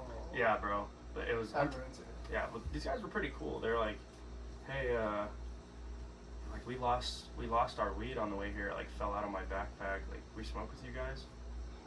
And I was like, well, they had horses. Oh. And I was like, if you let me ride your horse, I'll smoke you out. Damn. Yeah, so I fucking... That's the most fucking Arizona thing, dude. Yeah, so I was like, so we're smoking this blunt with them, finish the whole thing, and I hop on the horse and doesn't have a saddle. And I'm like, alright, like... This is your first time on a horse? Ever, yeah. Okay. And I like, no saddle, fucking start riding it, and then this asshole on the other horse, he's like this horse, they were like, had lived together since they were little, so they followed each other. Yeah. This dude just takes off full speed with... No. And bro, I'm like... Get thrown off the horse, land on my... Yeah, bro, land on my back. I'm like, what the fuck, bro? Like, I look back at it, I could have, like, broken my back, hit my head on a rock. And you're fucked, you're way out there. Yeah, bro, and I, like, get up, I was like, damn. You were good? I was like, that's crazy. I was like, I'm good, though. I don't What did you hold on to? The reins. I had reins, but no saddle. God damn, that's crazy. And I was, like, trying to, like, leg ride it how I do in wrestling. Like, yeah. And, dude, full speed, I fucking... First time ever on a horse, I just lost balance. What a fucking bitch, dude. Yeah. That's fucking uncalled for. So then, yeah, we smoked them, and Jeff gets getting all paranoid. He's like, yo, bro, like, what if they try to come to our camp at night and, like, steal all our weed? It's like, what if they, like, come back? And, like, he's like, you should just come camp with us, guys. Like, we have beer and shit. Like, you can just hang out with us. You're like, Jeff, shut the fuck up. I already have enough paranoid thoughts. I don't need this, dude. And so he's, like, starts tripping out. And he's like, no, bro, like, I'm leaving. I drove the truck here. It's my truck. You guys can either go with me or you can get stuck here, pretty much.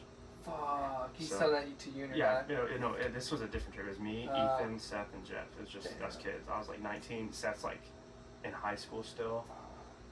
Ethan's a freshman in high school. And they have like gnarly blisters. Yeah. But dude, so we hiked. It's 12 miles from where you start it's next to Apache Lake where you start. Yeah. And then you go deep into the superstitions from there. So we did 2 miles the first day, according to my little thing, and then we did 10 the next. We get there, it's 3 p.m. And he's like, yo, bro, I don't want to be here anymore, let's leave. I was like, fool, are you for real, bro? I was like, And dude, Seth's dead at this point. Like hurting. Yeah, like he's blisters on his feet. Ethan has blisters. Seth was sleeping on a log at one point because he was so tired. Yeah. And I run up and grab him, and he was so slumped he just opened his eyes and saw it was me. He just went back to sleep. And then Jeff was like, "No, we're leaving. Fuck that." So then we start leaving at, like he said, "Well, let's kick it here for 2 hours, then we'll leave." So we did that entire 12-mile hike back in the dark. What? Yeah, and I had a flashlight that my dad let me borrow. You like you can charge it, or it's like, and dude, it was dead, and because I'd used it the night before, so I had to constantly do this the entire way back, bro. Just wasting energy. Yeah, doing this just shit? AK around my chest, 50-pound backpack, 200 rounds of ammo in the bag, just like. Just fucked. Just yeah, and so we get back to the car, and dude, this is like the best feeling of relief I've ever had in my life. Oh. Because 24 miles in like less than 2 days. Yeah. And it was hike the one day, all day, chill for 2 hours, didn't even set up our tent or anything. My mom's expecting me back Sunday. Mm-hmm. I show up Saturday morning at 7 a.m. So this is Friday, or no, I show up.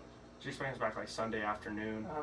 We stay Friday night, camp for a little bit, wake up, hike, and then Saturday. How old are you? 19. Okay. But so stay till Saturday afternoon, and Joe's like, "Nah, fuck that, we're leaving." So, all right, well, fuck, I guess, bro. We have to. So we do this whole hike. Ethan's feet are like bleeding at this point, halfway down when we're done with the hike. And when I saw that car, like the parking lot, I was like, bro, thank God. Yeah. And then I fucking, Jeff's like, all right, well, I'm really tired now, so let's just sleep here. What'd you say? I was like, fuck no, drive me Yeah, home. well, we were all so exhausted. Yeah. I was like, fuck it, dude, I'll sleep here. So like, yeah. so I hop in the bed of his truck and just pass out for like 3 or 4 hours. Yeah. Like dead to the world, bro. Like you could have shot a gun next to my ear, I wouldn't wake up. Yeah. And Ethan said the same thing. They're just most exhausted you've ever been, you think? yeah, most tired I've ever been in my life. And dude, I get home. Well, dude, Jeff, he's like, all right, well, I'll drive us home. And he's still so tired. You know that bendy ass road at Apache Lake? Yeah, dude. Oh, and it used to be a one way on a dirt road. Yeah, the dirt road, the one way. Yeah. Dude, he falls asleep while we're driving, and I like grabbed his steering wheel. I was like, "Do you just fall asleep?" He's like, "Yeah, bro, I'm so tired." I was like, dude, at that point, my adrenaline's like, I'm like, fuck, might as well have done meth. Yeah. I was like, get the fuck out of the car, bro. I was like, get in the passenger seat. So I fucking drove us all the way home, just off pure adrenaline, bro. Damn. Like, and I get home, it's fucking Sunday morning. My mom's about to get up for church, and I walk in the door, and like just fucking like dirt all over my face because I've been hiking, like looked like I'd been to war, bro. Yeah, again. Yeah, and she's like, Zach, are you okay? I was like, well, did you guys get hurt? What happened? And I'm like, no, Jeff wanted to leave. We're supposed to be back today sometime. She's like, yeah, like I was expecting you guys back to like tonight. And dude, after the crash of the adrenaline and like pure exhaustion, I go in my front yard and like unloading all my shit. Yeah. And just throw up everywhere. Oh my god. Like, bro, and I had brought baked beans as my food for like 10 cans of that. So that's all you ate? Yeah, that's all I ate, and there's just chunks coming out my nose. Like, I'm just laying on the floor in my yard, and Jeff's like, I'm just gonna sleep in my car until I feel good to drive home. I just looked at him, I was like, bro, fuck you, man. Yeah, like, it didn't have to be this way. So Ethan and Seth hate me because of that trip. No, oh, I'm sure, dude. Anytime you guys want to go hiking, Seth will literally text me, fuck you, or when our Snapchat memories pop up, Ethan will be like, hey, however many years ago today we were at Regis, go fuck yourself. I hate you. Just like fucking around, but yeah, that was the craziest hiking trip I've ever had, and it was in one like less than 2 days did that. Fuck. Yeah. I can kind of relate to like the relief that you had when you finally saw the truck and you're like, oh my god. Yeah. I did the Grand Canyon. We were gonna run it rim to rim to rim, so it was like 46 miles, just me and one homie, and we left Flagstaff at like 1 a.m. and started the trail at 4 a.m. and we didn't finish until 11 p.m. So we're out there for like 17 hours. Yeah. And downhill, we fucking ran the whole way. It was a blast. Yeah. Beautiful sunrise, looking at all the scenery. Way back, the sun's out, you're like, there's predators, I'm fucking. Yeah, the like, sun's gone, you're like, there's animals. It was the fucking best, like going down the river, get a little break. and you start when it's like hot and humid and all that stuff, and then you get to the other side, snow. Yeah. Because you there's so much elevation gain, and dude, all I'll say about it, the fall summits in the Grand Canyon, I'll never do it again. Well, maybe we'll see. I don't have a desire to because you think that you're at the top, you're like, this has to be fucking it. Yeah, and then you go. And it's not it. Yeah. And then you do that 20 times, and dude, your morale just gets it's just dead. You're like, I'll just die. I don't even want to make it. Hey, can someone send a helicopter? Yeah, dude, I went with D-Tron. You ever meet? Yeah, I met D-Tron. Okay, I went with him the first time, and he was crying. And I thought I was gonna have to get a helicopter. Yeah. But I had to coach him to get him up, and we just went to the river and back. Yeah, and it sucks when you're in an experience like that. Like, you're already down, and you see it's like breaking your homie, and you gotta muster up strength. Like, bro, I want to kill myself too, man, but we gotta do this. Yeah, like we got ourselves in the situation where you have to get ourselves out. Yeah, that's how it was at Revis. Like, I kept coming around a bend, like, oh, is it gonna be the car? No. And then when I finally saw the headlights reflect, bro, it was the best feeling of relief. And didn't need any weed to I'm gonna fall asleep. Like, bro, just lay down and passed out instantly. Use my backpack as a pillow. Damn, dude. Yeah. Well, if you don't want to go again, I totally understand. Because people have asked me to go to the Grand Canyon, and I'm like, I'm good. Yeah, I would do that hike again. No problem. We could just do it together. Yeah. I mean, I'm in pretty good shape. Yeah, you think you are till you do, bro. The first one, it's all uphill. The first trail I did, you go from 1,800 feet to 5,500. Oh, that's a lot. Yeah, and it's all uphill. You're you ever seen Last of the Mohicans? No. Dude, you have the most beautiful views. The whole time? Yeah, well, dude, and it's the change of view too. You start in the desert, and then you end up next to trees and shit, and in the mountain, and just epic, wide open dude. valleys. It's sick, bro. I'd highly recommend it. And then the second route. I feel like I need you to go with me though, and we can. Yeah, I could do that trail again. I'm not a pussy. Okay. Okay. And then the second one, yeah, it's a mix. You start at a place called Rogers Trough. It's a little higher up, and it's 4 miles less. Mm-hmm. But it's not just a straight route. It's switchbacks, going up and down hills. So it's harder. Yeah. On your body, but it takes less time because it's less mileage. But there's some cliff dwellings there. About halfway into that trail, it's called the Rogers Trough Cliff Dwellings, but it's ancient Native American cliff dwellings, and there's literally caveman style art. The old houses that they built inside the caves. It's on National Forest. Did you get to see that, or you haven't? No, I saw the entrance from where I was, because when you see that there's halfway in, there's a little Forest Service mile marker that says cliff dwellings 2 miles that way. Yeah. But it's on the mountain, so you can see it. But our mission was to get to the apple orchard. Yeah. We did that. We stayed for 2 days. The second time was the best trip because it wasn't getting there. Did you eat any of the apples? Were they? The first time, yeah. Was it dude, good? This is the best part. Okay. We get 10 miles in, bro. We're 2 miles. Dude, I can't wait to eat all these fucking apples. I'm so hungry. I just want some sugar. And there's a troop of Boy Scouts that had just walked out. These motherfuckers have bags full of apples. Oh no. And I'm like, hell yeah, fools. This must be hella apples there. And then 3 or 4 miles later, there's a dad on a horseback with his daughter. And they're like, hey man, how are the apples there? He's like, oh yeah, some Boy Scout troop just came and cleared them all out. No. Yeah, he's like, there's almost none left. You gotta go searching for them. But there's apple trees all around the area that have sprouted and grown. Yeah. So these tweakers helped us find they helped us find one of the trees. But yeah, bro, we found one over here. There was 10 left. We were just feeding them to the horses and we're eating it. We'll show you guys. You smoke this out. You guys are cool. Hell yeah. So I ate 2 apples. Bomb as fuck. Yeah, and Ethan, he's like, we hiked 12 miles to eat 2 apples, bro. He's like, Walmart's a mile away from Mom's house. Yeah, that's a fucking. Yeah. That's a good point. Yeah. You're like, it's not about the destination, it's about the journey. Bro. Yeah. It's what we learned along this path. Yeah, and that's what I was trying to tell him. He's like, well, you know what I learned? Never to go fucking hiking with you again, bro. He's like, fuck that. But so the first time we went there, I got apples. The second time, it was in February. Apple season is September through October. Okay. We went in February, no apples. It was just my dad had wanted to do it because I had done it without him. Yeah. And he's like, well, I want to go there. And he's like, we'll drive the excursion to the less mileage route, so we can go. And I went with him. So your dad is savage when it comes to hiking and stuff like Yeah. that? Yeah, he's getting older, but he doesn't let it slow him down. Yeah. Like he'll be in like mad amounts of pain. He's got a bad back. Did he break his back? No, he's been in like bad car accidents. So okay. like dude, I remember I thought I was gonna have to like get cell service or like light a forest fire to get a helicopter out there because he was walking. And he's oh fuck, and like couldn't move, and he's just laying there. He sits down. It's like, dude, I can't move. This hurts so fucking bad. I was like, oh fuck. Like a muscle spasm. Yeah. Well, dude, he hasn't done a hike like that since he was like in his 30s, and he's like 50 at this point. Yeah, and I'm like, we found a deer leg when I was walking with him, and he went to like bend over to pick something up, and just could not move, bro. But then we just smoked some bud and we were chilling. He was good. Yeah. Does he drink anymore? No, he doesn't drink at all. Won't even. He'll have like, dude, his body rejects it now. Well, that's like, good. Yeah, well, he's like, dude, he's like, even at my wedding, he had like a few drinks and like getting sick. When we go camping, he'll have like 2 shots. Like, yeah, I'm good, bro. I don't even know why the fuck I did that in the first place. Yeah, so it's like a reminder of like, I don't need to do this.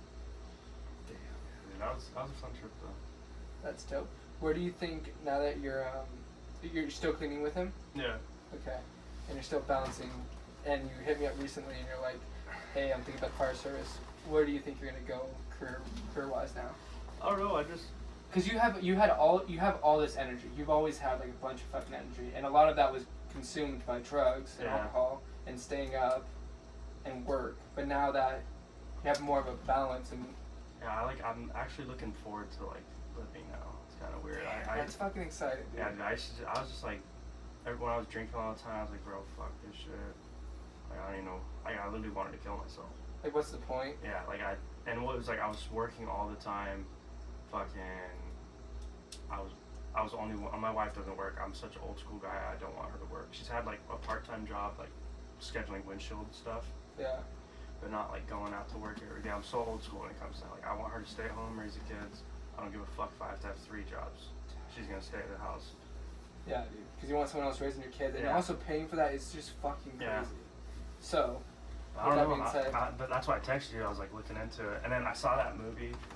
Well, I don't know. I sound like a fucking little kid watching a movie. Oh, I want to be a police officer. Is that movie about the firefighters in Prescott? Yeah.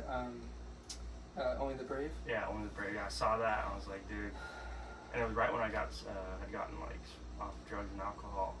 I saw that, and I kind of like related to that guy in it, where he's like, you know, trying to get his shit together. Yeah, dude. And just pushes himself to become one of them. I was like, That's where you hit me up? Yeah. I hit you up that day. I was like, dude, like. Let me tell you this. Okay, so I did that for a season, what they did. The hot shots? Yeah. I was on a hot shot crew, but I was a type 2 IA crew, which is one step below that. So you do all the shit that hot shots do, but you don't have, like, basically the street cred that they have. Yeah, the title. Yeah, the title. Or the qualifications. But dude, that one season was fucking dope. And if I had to recommend anything to you, fire service related, do that. Yeah. You get to go camping. I cowboy camp. I would have my pad. You work fucking 14, 16-hour days. And by the time you lay down and you're looking at the stars, I would chill in my boxers. And I'd be so fucking grateful because I'm like, damn, I'm not on social media. You're not spending your money. You're just out there for 14 days. And that's how you end your day. And then you wake up and you do it all again. Is that when you were at that fire next to Superstitions? Yeah. That was dope. Yeah, I remember seeing you there. I was like, damn, bro. But I remember like hearing about those guys in press. We're like, dude, I hope he's alright. Like, I don't want to get the call. Yeah, little beat's gone. Yeah, dude. That same trip, you want to hear something fucking crazy? That's one of the craziest things that ever happened to me. So that roll, they call them rolls when you go out for an assignment or whatever. It was in the middle of summer in fucking Apache Junction, right? Yeah. Green Valley. And they had this big ass fire, and so it's hot as fuck. We are getting worked every day. And one time I'm taking a piss, dude, and this hummingbird comes up and drinks from my pee string because it was so fucking thirsty out there. Yeah. And I was like, I tried to tell the boys, no one fucking believed me, dude. But it was dope. You could try it for a summer, you'll make fucking good money. But dude, here's the thing. Well, I'm gonna ask you about your beliefs later on, but like, you get one fucking life, dude.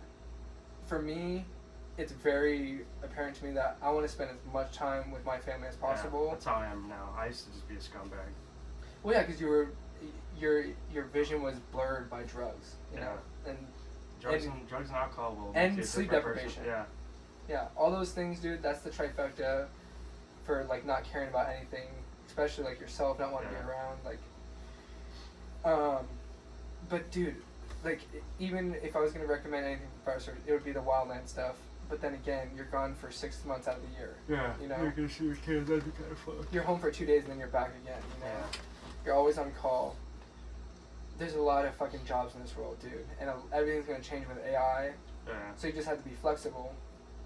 But I think my goal, dude, for myself is to become financially free within the next 5 to 7 years, so I can experience the most with my family.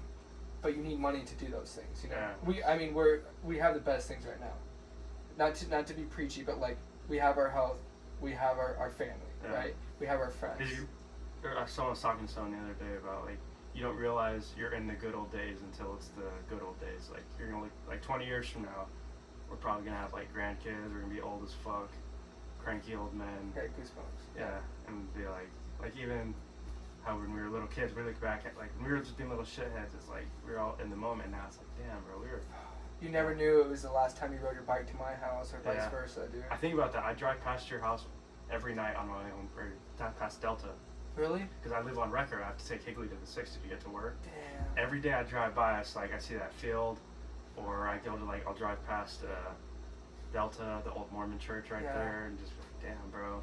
And my wife always gets annoyed because I'll like start telling stories. Yeah. Like, oh yeah, my best friends used to live down that street. She's like, yeah, I know, Zach. You told me that thousands. You can't not say it though. Like Yeah. we're like the old people. They always feel like they have to tell you Yeah. something, but it's like you just want someone to know like the meaning that Yeah. what happened, all the memories that was And there. I'll tell my kids when I drive past, like, yeah, my best friends, both Brandons used to live right there. They don't give a fuck. Yeah, and they're like, okay, daddy, like yeah. Well, then I'll tell them the shit we used to do. Yeah. Like, yeah, we used to like. Throw rocks at cars. Yeah, like we used to throw rocks at cars. We used to use the fake rope when people were Oh driving my past. god, they would slam their brakes. Yeah. Dude. We used to box in the street in front of your house, and neighbors would be coming out like, what the fuck you guys doing? Thank God, we're just being boys, but thank God we never hurt anyone or killed anyone. Yeah. Dude, freak accidents happen all the time. Thank God we were lucky. Yeah, I remember we had those dirt jumps in your yard, and we'd be doing like tricks on the bikes, eating shit. We never broke leaf it. piles, dude, Yeah. jump into that. And then I'll tell them like, yeah, I used to tell Grandma or Nana, that's what they call it. I used to tell Nana that I was gonna stay the night at Brandon's house, and we would tell his mommy, where's he gonna stay? He's gonna stay the night at my house. And we'd just stay out all night. We'd sleep at the park. We'd go like go hang out with girls, go hang out with our friends. Like, Daddy, you were a bad kid. Yeah. Like, I tell my daughter that too. I'm like, oh, I used to do this, and she's like, you're so bad. I'm like, yeah, people change though. Yeah. I was like, sometimes you have to learn the hard way. like sorry, you're lame. Yeah. You want to be good tissues all your Yeah. whole life? Dude, I always tell them though. No, like I even get flashbacks when I've driven past Delta, or like driven down Delta. Cause I just have to take them to school. They went to Madison. God damn, that's dope, Yeah. dude. I saw a picture one time you posted it in the Yeah. hallways. That must have been such a trip. It was a trip, bro. I was like going through it, and like I'm seeing the teachers. Like, dude, I would go into the office, and you know, other people, it's like, oh, hey, whose parent are you? I'd go in the office, it's still the same fucking ladies, bro. No way. Yeah, and I'd walk in like, oh, hi, Zach. And like Miss Duke, she just retired. Wow. Yeah, but I went to a science camp with Lucas as one of the chaperones. Dude, I want to talk about that. Remember when we went to science camp? I was on my 3rd fucking strike. I almost didn't go. Yeah. But your dad was a chaperone. Yeah. And then Ian's dad was a chaperone. Yeah, we had the chillest cabin. My dad didn't give a fuck what we did, bro. Like, he caught us sneaking out. He's like, what are you guys doing? Like, oh, we're gonna go prank the girls' cabin, like knock on their windows and run off. He's like, all right, if the teachers ask, you didn't ask my permission. So back to sleep. Wasn't I with Ian's dad? Yeah, you were the next cabin over, bro. And Ian's dad was the biggest dick, bro. Like, yeah, it's so. I remember it was lights off at 10, and at 9:30 we hear like we're outside playing and shit, and he's screaming at you guys need to go to bed. It's fucking past your. He's like, I don't care what lights out. Like, you guys are going to bed at 9. I was like, damn fool. Like, and you guys are out there just having the fucking time of your life, dude. Sneaking up, dude. I remember Christian Monge was in my cabin. Christian Excorsia. Luis Salazar, Nathan Martin, Fabian. What the fuck, dude? Dude, Nathan Martin, I remember my dad, he the only time he ever showed any anger towards the kids on that trip was Nathan's passed out and all of us are up. we got the thickest hot Cheetos we could find and just shoved them in his nose. Oh, fuck. And he wakes up and just starts fucking hitting everyone, bro. Nathan, he was a big boy. Yeah, dude, that was so fucking funny. But that was a good trip. Yeah, but dude, we ended up like 10 feet behind our cabin. I think it was Christian's dad that was drinking. Because my dad didn't. He's like, he went sober those days. He didn't take weed. Because when weed was fucking... It was really illegal? Yeah. We found 2 empty Mickeys. And we were like smashing them and shit and like breaking them. Just being little fuckheads. And I remember you're like, you know, at lunch, like at the cafeteria, because there was like you, James Diaz, Ian. I remember. Who the fuck else did I have? Yeah. Dylan Hendricks, probably. Yeah. Yeah, you either had the fucking dickhead dad or the total nerd kids who did not want... They hated me, probably. Yeah. Dude, that shit was so fucking fun, bro. So, dude, think about the way that you feel when you, like, drive past, you know, Delta, or, like, you look back at, like, science camp, and that's only, how many years ago? 15? Something like that, right? Fuck, we were, like, 12 or 11 or 10 at science camp, so, like, yeah, 10, 15 years. Okay. Now 10 years ago was freshman year, so yeah, like 15 years ago. Yeah, so think about this. That's crazy. I gotta ask you about our high school reunion. But, so think about when we're like fucking 70, 80, and we look back at like these times when we did the podcast, and we're like, remember that fucking time we had kids and like our babies were young? Our great grandparents, old as fuck. Dude, I think the weight of things just gets so much more heavy the older you get, because you know it's about to be the end of your life, but when you look back and you're like, that was some fucking wild times. But I think you experienced what I experienced, and it's what Confucius said. It's like something about like you have 2 lives, and the real one starts when you realize you only have one. Yeah. You know. Yeah, that's what mushrooms did. Yeah, for me too. Yeah, when I was like, dude, it just like opened up this thing in my head. I was like, dude, I'm gonna die one day, and it's like kind of freeing, because you know you're not like all your stress and shit is gonna be gone one day, but it's also terrifying, because for me, I'm scared of like, I believe in God. I think you know, hopefully there's a heaven. But you don't know. No man can say, no, I know you're going to go to heaven. I know Jesus is going to be waiting there for me. You can say you can believe that, but no one knows. No one knows 100%. So this is what I've been dying to ask you, dude, because I had the same revelation. Like, so me, I'll tell you a quick story. Like, I was, as you know, I was sober for most of my life. 21, super scared to drink, finally do whatever. Experiment with that for a few years while I was in college. Everyone's doing psychedelics, everyone's doing ecstasy, they're going to raves. I'm staying out of that, I'm going to the fire service, right? And then I hear about on podcasts that like mushrooms are getting people over addiction, stuff like that, so I start looking into it for my mom. Yeah. And I do it myself, don't have any crazy experiences. I'm like, what are these profound experiences that people are having? And then I fucking break through. I meet Tatiana and we do them at Disneyland.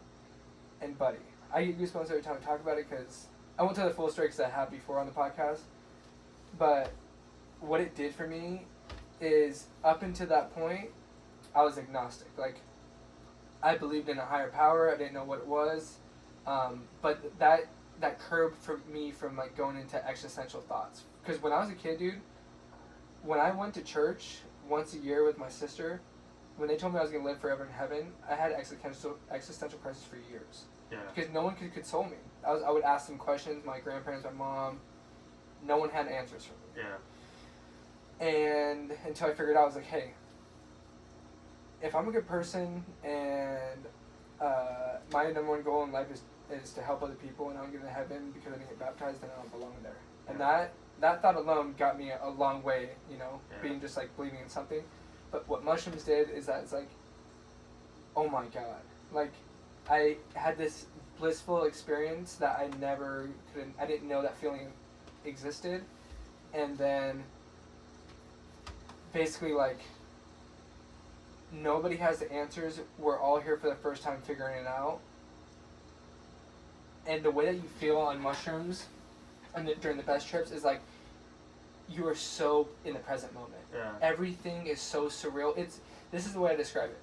It's more real than this right now. Yeah. It's like... Yeah, dude, I remember those, like, you don't remember every day of your life, but you remember those mushroom trips where you're just like, yo, bro, You're like looking at your hand moving, like, dude, I'm alive right now. Yeah. Like, holy shit. Yeah, and you can't do it every day because then you get too far out. You're like, oh my god, like we built the society. Like we're all working 40 hours a week. We're only spending 2 hours with our family a day, Yeah. and then you start asking, and you're like, could I do more? Yeah. So anyway, there's a balance to it, but that's what it did for me. It's like I was like, no, dude, everyone's trying to figure it out together, and I just had this immense empathy for everyone, you know. For me, it helped a lot of like growing up in my mom's church, like I felt like I had abandoned God when I left. So like I'm going to hell, dude. I don't give a fuck. Like I'm gonna do what the fuck I want. That's why I was like partying all the time, just fucking getting with chicks that I should not have been getting with as a young kid, doing drugs. I didn't like stealing. Will never steal still. Yeah. But like, and then after that, it was like, dude, all these old men that say that I'm gonna go to hell, but they know I'm gonna go to hell, or that they know that they're following the right religion. It's like every motherfucker thinks he's following the right religion, Yeah, bro. you like, just believe this religion because you grew up here. Yeah, or it made you feel good, and now you think that that's God talking to you. Which it might be, you know, you never know, but like, the Muslims think they're right, the Christians think they're right, the Buddhists think they're right, Satanists, I don't know, those fucking wackos. Scientology, all those things. Yeah, Scientology, even crazier. Mormons. Mormon religion is pretty crazy. I don't know if you know anything about their church. I know enough. Like, but you can tell. Like, was your dad Mormon? Yeah, my dad grew up Mormon. But did he ever subscribe to it as an adult? Kind of. I mean, he's kind of stayed until he got with my mom, and then he like kind of did research on it. And once you research the Mormon church, bro, it's always changing. Mm-hmm. It goes to political correctness, like with like blacks. Blacks weren't allowed to be members of the church or have the priesthood until the 80s, and it was right after they like let blacks in college basketball or something like that, or like in the 70s. Yeah. Like, so it's like the church changes their doctrine all the time. With what the times are. Yeah. What's what most the times popular. are. Yeah. So like even with polygamy, the U.S. government says it's illegal. I guess. Yeah. No. Yeah. We can't be polygamous anymore. Yeah. And that's where there was the original Mormon church, which Joseph Smith started. He was a Freemason. Did you know that? No, but Cooper would have probably told me that. Yeah, he was a Freemason. For sure. That's where. That's 100%. crazy, bro. Bro, he killed someone when he wasn't like the martyr that Mormons like portray him as. He went out fighting, bro. Like he wasn't like hands up, I'm gonna die for God, how everyone makes him. That dude had a pistol. He got it smuggled inside the jail, and when they're trying to break in, he shot someone through the door. Killed someone, yeah. And then he. And that's the one that everyone's following. Like that's their foundation. Yeah. And then he was the mayor of a town, and there's a printing press that was printing bad shit about him, and he had the Nauvoo Legion, which was his personal army as the mayor of that. The Mormon had their own militia. It's the Nauvoo militia, but they called it the Nauvoo Legion. Is it when they had the shootout with the cops? Yeah. Okay. So he had this printing press burnt to the ground because they were saying he's marrying other dudes' wives. They're questioning like where the Book of Mormon came from, polygamy, like saying all this shit about him, how he's fucking chicks behind their husbands' backs and saying that they were his wife now. When was he alive? What era? Fuck. I think he was in the 1800s sometimes. That's not that long ago. No, but they don't tell you this at the Mormon church, bro. You start asking these questions, and they're like, yeah, back off. They're like, oh, that's how to me, Mormons are in a cult. Mm-hmm. A cult is the definition of a cult is any group that you cannot leave on good terms. That's a great way to look at it. So like if like with my mom's church, they follow their one prophet, and if you leave that church, you might as well be a fucking Satanist. Same thing with Mormons. You're called an apostate or... You can't even talk to your family about it because you're afraid of how they're going to judge you and all those things. Yeah, and then other shit with the Mormon church. What else do I'm a fucking history nerd. I hate it. But he... No, dude, you should love that, actually. That's dope. Yeah, so he ends up having them burn that printing press to the ground. He fucked a whole bunch of people. Tried starting his own bank. Fucked a whole bunch of people out of their money. And then the governor, I don't remember what state it was, they issued a warrant for his arrest. And the people that, the Mormons will tell you it was, they were persecuted because they were Mormon, and they hated him because he was the prophet of God. Mm-hmm. He fucked a hundreds of people out of money, and when they found out where he was being held at the jail, they went and wanted to kill him. I mean, if I give you my life savings, yeah, and I'm trying to build for my kids and my wife, and you go fucking blow it all, and you're making all this bullshit up, I'm gonna want to kill you, bro. That's a fucking basic human reaction of getting fucked over. You want revenge. Yeah. And he, so they hunt him down at this church, or the jail, and then they end up they killed him. And did he kill an officer or what? No, he killed someone trying to get in, part of the mob. Mm-hmm. But yeah, it wasn't like he just died with his hands up, saying he went out fighting. I mean, that's a basic human thing too, is you're gonna want to take as many out as you can. It's crazy how many stories are manipulated. Like you just have to read what's meaningful to you and just make sense of it. Cause well, dude, and the deeper you dive into when you get the, I call it the the face value of it. Or you can't take everything at face value, especially of a religious group, that they're not gonna want to expose the bad shit that their group did. Like my mom's church had a fucking child molester that they hid from. This was 5 years ago. This kid was molesting girls. This guy was molesting girls, and then he gets caught once. The church kind of sweeps it under the rug. Gets caught again. The parents of that girl find out that it happened before, and they didn't report to the police, so he gets arrested and deported to Mexico. What the fuck? Yeah. That's crazy. Fuck, what was I gonna say about that? I forgot. Oh yeah, the whole COVID thing is a perfect example in recent times.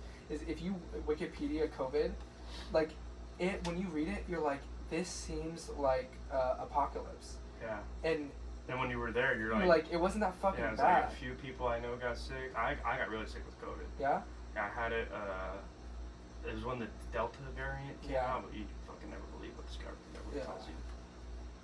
Dude, I didn't have health insurance at this point, and I didn't know that you could just go to the doctor and they would wipe out your medical debt for COVID. That wasn't a thing yet. I didn't know that. Yeah, if you had COVID and you were in the hospital, it was, you're good. You don't have to pay your debt. Well, they're getting millions of dollars from this fucking vaccine, or billions of dollars. And so I literally was laying at my house, bro. My wife got it, and I remember, I'm trying to, take care of her when she's sick. She's trying to do this, because there's days where I felt good, and then other days where it was just beating my ass. Bedridden? Yeah, exactly. And there was one day, because I'd smoked for so long, my lungs were fucked, bro. I was waking up in the morning and coughing, and it would just be chunks, handfuls of phlegm. And at the end of it, I would keep coughing, and there would be little blood split coming out. And I was like, dude, I'm gonna die. It's I remember just laying on my couch and just trying, not even wanting to go to sleep. So you were scared? Because I was like, I don't want to die. I was like, my kids are fucking 4 years old. I can't die right now. And I remember fighting with everything I had in my body. Was that the most sick you've ever been? Yeah. Okay, keep going. And dude, just sitting there in my couch, I cannot die, bro. Just fighting. I don't know how to say fighting internally, but I was in my head I refuse to die, bro. I don't give a fuck if I can't breathe, if I have to wear a oxygen mask the rest of my life. I'm not gonna die from this. Damn, look at you now. Yeah. It's a crazy. Here's a crazy part. Is that you go through that experience, and when you finally get healthy again, you're the first day you're like, I'm so fucking grateful just to be alive and to feel normal. Well, dude, it fucked my lungs up for a few years. Do you remember when we went hiking at Black River? To I took you guys to that secret pool way. Dude, I remember I was falling behind you guys because I could not fucking breathe.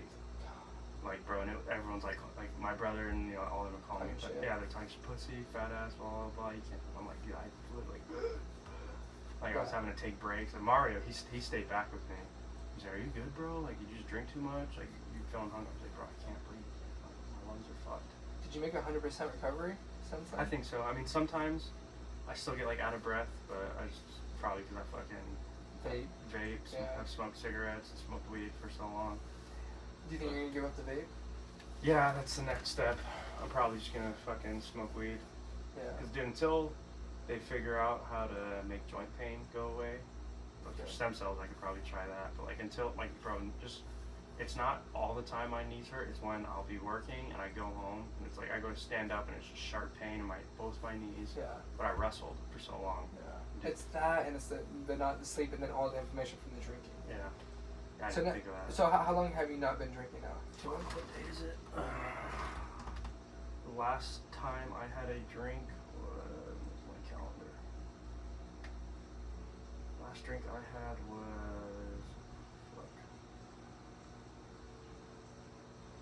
was Thursday, the 21st of August. So I'm at like a month and like a week. Yeah. But that was a lot. That's the longest I've gone drinking or without drinking since I was 21. How's the clarity since then? Good. Yeah. The first month I was like really clear headed, but I started smoking weed again, so I'm a little foggy headed sometimes. But I don't hurt. I'm not fucking. Yeah. I was getting. My wife was even saying like I'm like grumpy. I'm getting snappy just because I couldn't play with math. Like dude, with my son, I love rolling around, wrestling with him. Like dude, that shit was hurting. Like just. So bad. And you think like weed definitely helps? Weed definitely helps, 100%. Yeah. I don't give a fuck what anyone says. You can call me a drug addict. Yeah, I'm an addict. I fucking abuse blow for however long. And fucking alcohol. Yeah. Fucking. Well, let me send you tonight. I'll send you some supplements, and you can just take those. And while you're on this good path and you're in it, you can start with a strong foundation. I'll give you like 3, and that way you can start sleeping good, and it can heal your inflammation. Just like a little bump of assistance, and then see how you do. Love a good bump. Yeah, but this would be the good bump for you. Yeah, yeah. So like, even when I was going to like meetings, like those fucking narcotics meetings, they're saying, like, "Yo, dude, you just gotta tough it out, bro." You do, again, dude. Here's the thing. Go ahead. I don't know, but I'm like, dude, I understand where they're coming from because like some people they can't smoke weed. Like they take that first hit of weed. Then they want. And it's how I am with when I do blow or drink. It's like I want to go all fucking in. Want both. But weed, I'm like, I'll hit a pen. Fucking, I don't like mixing caffeine and weed, so I won't I won't drink caffeine. I won't do energy drink. I get all anxious and fucking. Yeah, I hate that. But like, so I'll hit a pen. Fucking go play with my kids. But I want to ask you this though.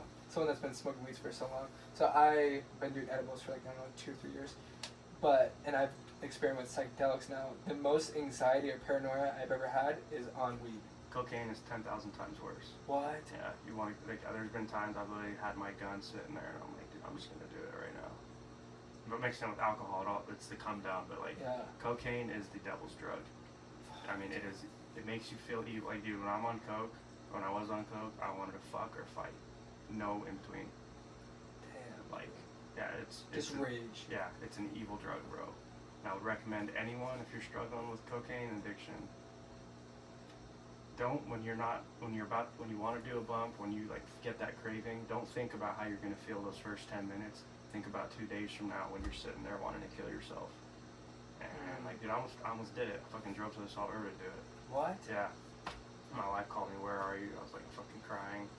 So I'm gonna go shoot myself at the Salt River. You told her that? Yeah. And she calls Jose, and he called me, "What the fuck, for? Are you okay?" I'm like, "No, bro, like because after what I told you about earlier. Yeah. Is the day that happened. Okay. And where I was like, dude, my life's over. My destroyed my family. I lost my wife. There's no point for me to be alive anymore. And like, dude, now that I look back at it, I was like, bro, what the fuck was wrong with me? You still have your kids. Yeah. But I was. But you were in that mental state. Yeah, and it was off a fucking 2-day bender, and then going through shit like that. And I'm glad I didn't. You know, I'm not suicidal anymore. I look back at it, like, I cannot believe that even crossed my fucking mind. But isn't it crazy though that like you can be in such a world of hurt, and it can be a split second where you're like, you fucking do something stupid, kill yourself, and it could have been better in a few days. Yeah. You just have to get through this fucking.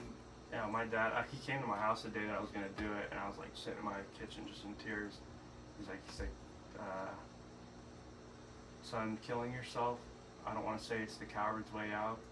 He's like, but I don't know what I would do if I lost you, man. He's like, it is it's a permanent problem to permanent solution to temporary problems. Fuck, yeah. So you told him that you were gonna kill yourself? Yeah, I told him I drove to the river to shoot myself earlier. I had my 45, so I wanted to make sure it did it. I didn't want to fucking, with my luck, I fucking popped myself and be a vegetable, you know. I was like, I got the biggest caliber pistol I had. Were you mentally prepared to, like? Yeah, I was going to do it. If I didn't turn around and drive home, I was at Power and McDowell crying in the car, and that's when Jose called. He's like, "Bro, just go home, man. Just go home." And I had a moment of clarity right there. And when my wife, I was like, just turned around. They had my guns taken away. My wife hit the gun safe key for a while. That's hardly cool. Yeah. Just so you can get a clear mind for a while. Well, and then I started carrying my 9. I was like, I just want one pistol, like when I'm going to work, have it in the car, because I've had people try to follow me home before. Yeah. I was like, she's like, well, you're not going to shoot yourself with your 9? I was like, no, like, because I want to make sure. I was like, if I'm doing it, it's going to be with a big old gun, like a rifle or a fucking heavy handgun, so it actually gets the job done. Yeah. I do not want to be a vegetable, so. Yeah. So that's what I carry now. Thank God, buddy. Yeah. Yeah, I wouldn't be sitting here if that fucking happened. You sort of. And you know what the saddest part is, dude? I mean, there would be a lot of sad remnants of that if it happened and it played out that way. But for me, I'd be like, God damn, Zach was doing all these drugs. I don't know if he would have always been like that. And this was just inevitable for him. Yeah. But then you get to this point and you're like, no, there was a totally different path for you. Yeah. You know, and I would have never thought about this. Drugs and alcohol, if you don't stop doing them, they will eventually take you. Everyone says like, oh, I could do it, but when people are out at the clubs drinking, fucking doing drugs, bro, you see that and you go, that looks fun. You don't see the fucking when they get home and they're fucking sitting them like isolated, sitting there by themselves. Yeah, that will ruin you. And it makes you paranoid. You don't sleep. And with coke, bro, it's fucking 30 minutes. Of, yeah, fuck yeah. It's like the closest thing I can compare it to is after a good sparring match or like knocking someone out in a fight and you get that like great feeling. That's how it feels at first. That's why I liked it so much. But it's the lazy way of getting that feeling. Yeah. Just fucking just get a key, put it in a bag, snort it up, and then. That's a great way to think. Is like, there's no free lunch. Yeah. Like you have to work for things for it to actually pay off. And now it's like I get that feeling by hitting my punching bag, doing push-ups till my arms collapse, sit-ups till I can't anymore. I'm not like how I used to be. Like when I was wrestling and boxing, dude, I was in the best shape ever. Like, but you're going back Monday to MMA. Trying, yeah. Damn, dude. Yeah, it was a rough ride, bro. And like, what's crazy is like, I remember being on the way to that meeting. First meeting, Ethan, my little brother, he went with me. Cause my mom, dude, I went my 27th birthday to an NA meeting. Yeah, like I had everyone over. And dude, my wife had just dumped me. We're back together now, but she just dumped me. Like, we're not together anymore. I don't want anything to do with you. And I was like, I fucking pulled the biggest scumbag move ever. Yeah. But I was just talking, I was like, Leisha, I will get sober. And that was like the clearest moment in my head where before it was like, yeah, I'll get sober one day. Yeah. But that day it was like, no, and to me, smoking weed isn't really like, yeah, I'm not sober 100% of the time, but I'm not fucking. Weed never made me want to ruin my life. I just fucking spend more on Uber Eats and play with my kids more and get silly, you know. Yeah, dude, that is so fucking accurate. You become a kid again. And you don't give a fuck. Like there's no boundaries with your kids. When I'm like hitting the pen at the park, I'm like climbing on the fucking playground, like so acting like a little kid, like. You know, you see the adult dads sitting there just watching their kids. On their phone or whatever. Yeah, but like I'm in there climbing, fucking... Going down water slides, fucking doing cannonballs in the pool. Dude. Yeah, but weed for me, like a few of my friends have told me, that's a slippery slope, bro. It's because it's true for some people, but it's not the same for everyone. Well, I've told my friends, like, bro, I smoked weed for a long fucking time and never abused alcohol. Like, when I was younger, I did a lot of blow in high school. But once I discovered weed, I was like, bro, this is 10 times more chill. Like, like what the fuck? Like, I can go to sleep. I can just not care. Yeah, you just wake up, your mouth's dry, fucking the water bottle. Yeah. Yeah, dude. And it was like 10 years of doing. I'll do blow once in a while, but it was working, or being around. Like, I could go to any bar in the state and find it, and then just. Doing it all the time, anytime. Like, I'd be in the bathroom at a club like 100 miles away from. Like, I did some in fucking Riverside, California. I was in the bathroom. Some guy like, I hear in the stall like, "Hey yo, look, I got 20 for you, bro. Let's get a bump." Easy. Yeah, but now, and like with me, I know I cannot take that first drink or that first bump because there is no just one. You're gonna feel so much better, dude. Yeah. And you're just starting. I already do, bro. Like I feel great. Like I hit when I first started going to those meetings.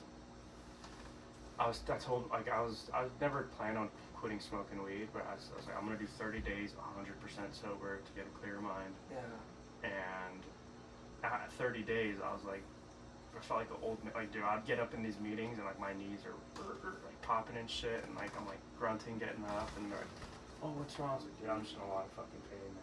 I just gotta tough it out, do the steps of the program. I was like, dude, it helped me get sober, like being able to go into a room, it helped me get off coke and alcohol. Yeah. Going into a room with people that had the same problem before, and they're talking, dude, I had that same thought. I felt alone, isolated. When you can relate to people, that's huge. But the smoking weed thing, to them, they'd say we don't differentiate between any drugs. So to them, it's like another religion. Yeah, it's not. Yeah. Some people need it, but not everyone. So you're not going to them anymore? I haven't in a few weeks. I mean, if I feel like I'm gonna go use coke or alcohol, I definitely would go back. 100%. But right now, like even my mother-in-law, she was part of those programs. They have a meeting where it's only for people that use marijuana medically. And when I got my card first time at 18, I tore my labrum, my shoulder. My doctor, my uncle, he was a surgeon. He told me instead, he's like, well, I was like, what should I do? He's like, well, you're gonna go to the doctor. They're gonna give you opiates, and you're probably gonna get hooked on them because they're gonna give you Percocets for 10 fucking years. Yep. And then he's like, he was even like, have you considered medical marijuana? And then I'd already smoked weed before, like I was doing it then. Yeah. Like self-medicating, and I went to the medical marijuana doctor, and they're like, I told her like, yeah, like my knees didn't hurt as bad back then, my shoulder did, and she's like, well, even if you have a surgery, you're probably still gonna have pain once in a while, so you'll be qualified the rest of your life to have your medical marijuana card. You're like, God damn, thank you, God. Yeah, and then I would like get shit-faced once in a while, but I started going to clubs a lot when I was like first turned 21. Like, dude, I remember the first time we hung out in years was I was working in Flagstaff with my dad, and then we fucking hung out. I didn't know that was the start of a fucking 4-year bender, bro. Was that the start of it? Well, I'd been fucked up that night. Yeah, I'd been drinking before that, but that was the first night where I went out. I was like, yo, this is lit, bro. I was like, that was your first introduction to a club type thing? Yeah, bro, damn. What I would do was, but bro, I was drinking before, but I would go to the Applebee's next to my house, kill a gallon of beer, get chicken wings, and drive home. Yeah. Like that. But then you saw a club where like people are dancing. Yeah, we went to the Mare, we went to Southside. I remember dancing, I remember dancing next to you. I was like, yo, this is lit, bro. I had a video pop up. I was with Chris Dolan. I took a Snapchat. I don't even remember taking the video really, but I was like, this shit was lit, fool. Was it the first time we ever drank together? Yeah. Yeah, but I went. Well, and then I started going to clubs like with my wife and her friend and Jose, but they, after a few years, were like, nah, bro, I don't really feel like going out tonight. And you just. I was like, hell nah, fool. I'm going out. I was going out by myself sometimes. For 3 more years. Yeah. Well, then I started working at the bar, and my friends won't even party with me anymore because they know how crazy I get. Cause I would kidnap them, bro. Yeah. I'd be like, hey. They'd be like all shit-faced in the backseat of my car. I'm drunk as shit. It's just go to the next club. Yeah, and they're like, "Hey, can you take us home?" Like, yeah, bro, I got you. I start driving, and I see that they're passed out already. I'm like, right, let's whip it to fucking Tempe, or let's go to Phoenix. Let's go to fucking Scottsdale. And I'd wake them up, like, hey, we're here. They'd wake up like, bro, you said you're taking us home. Not going to another bar. All right, well, we're here. Get the fuck out. Let's go. So I would be coming home at like 6 a.m., bro. You had a whole lifetime of experiences with that. You got all of it out of your system, bro. Yeah.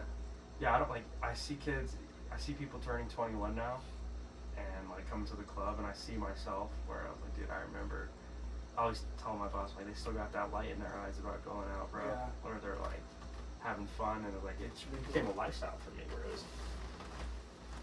I was living to drink.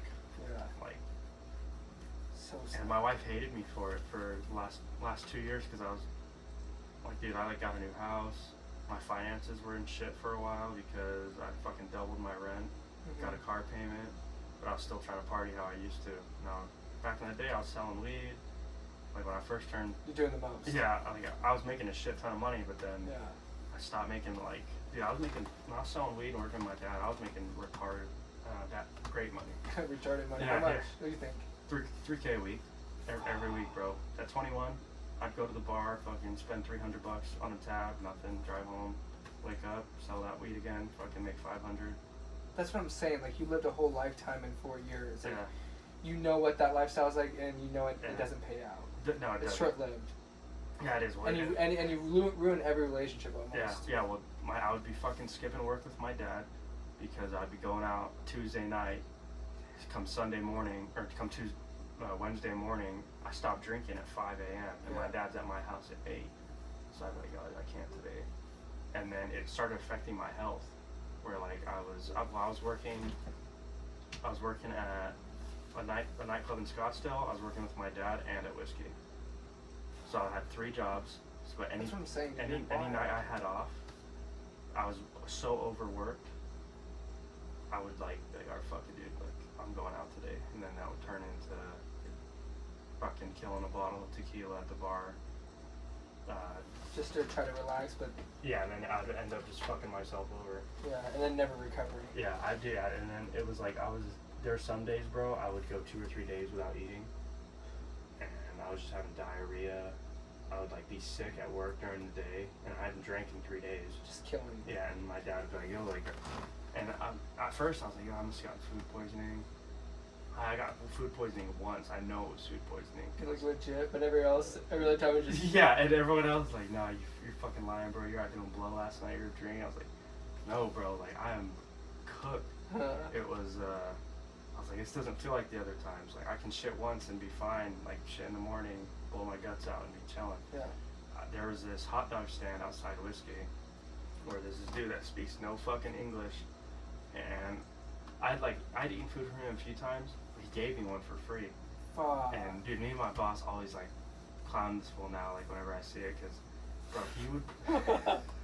This dude, he had this little thing like this big, and this hot dog, like cooking these hot dogs, and this fool was wrapping the bacon in the hot dogs, but he would have the hot dogs from last week, the weekend before, cooking, like reheating them on the raw ones next to the raw fucking bacon, bro. Bruh.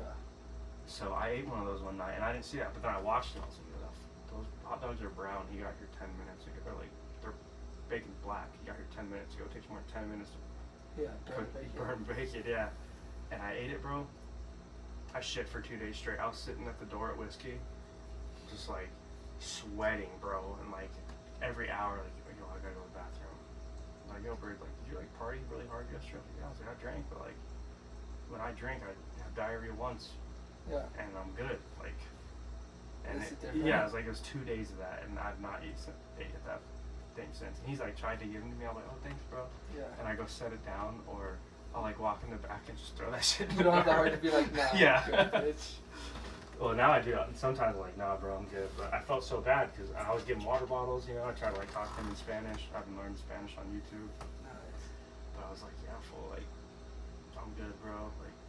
How you fucked you up? Yeah. He probably didn't know. Well, maybe he does know. Yeah. But he probably doesn't have a lot of money. Yeah, well, I think he's illegal. You know. Yeah. He's trying to make his little hustle, selling hot dogs, Sonoran dogs. They're fire, bro. Those shits are gas as fuck. Oh, I'm sure some people eat them up. Yeah, and dude, I see people eating them. It's like, oh. R.I.P. Yeah, like, hopefully you don't get like fucking ring or worm in your stomach or something, bro. Yeah. That shit's rough. Do you think? Are you gonna go our high school reunion is this year? Is it planned? 10. So me and Dak were gonna plan it, and we reached out to. I'm there, fool. Yeah. 100%. Fuck yeah. Yeah. I was like, Zach's for sure down. Yeah. What's crazy is everyone's gonna think I'm gonna be this crazy party animal showing up and be sitting in a pen, Just fucking chilling. Yeah, it's gonna be a good time. You know what's crazy is a lot of people we went to high school with, like a lot of people that judge me for partying, are at the bar every fucking weekend. Dude, how did the place that you ended up bouncing at for 4 years become the most popular place for our high school people to go to? Because it's the closest, like Denim and Diamonds is like Mesa's hometown bar, but you go to, bro, if you fucking graduated anytime in the past 10 years, you're gonna see someone you know at Denim. Yeah. But Whiskey, it's more like nightlife, like club style. Yeah, people come in from different places too. Yeah. But yeah, you would see people all you fucking knew, like, all the time. Yeah.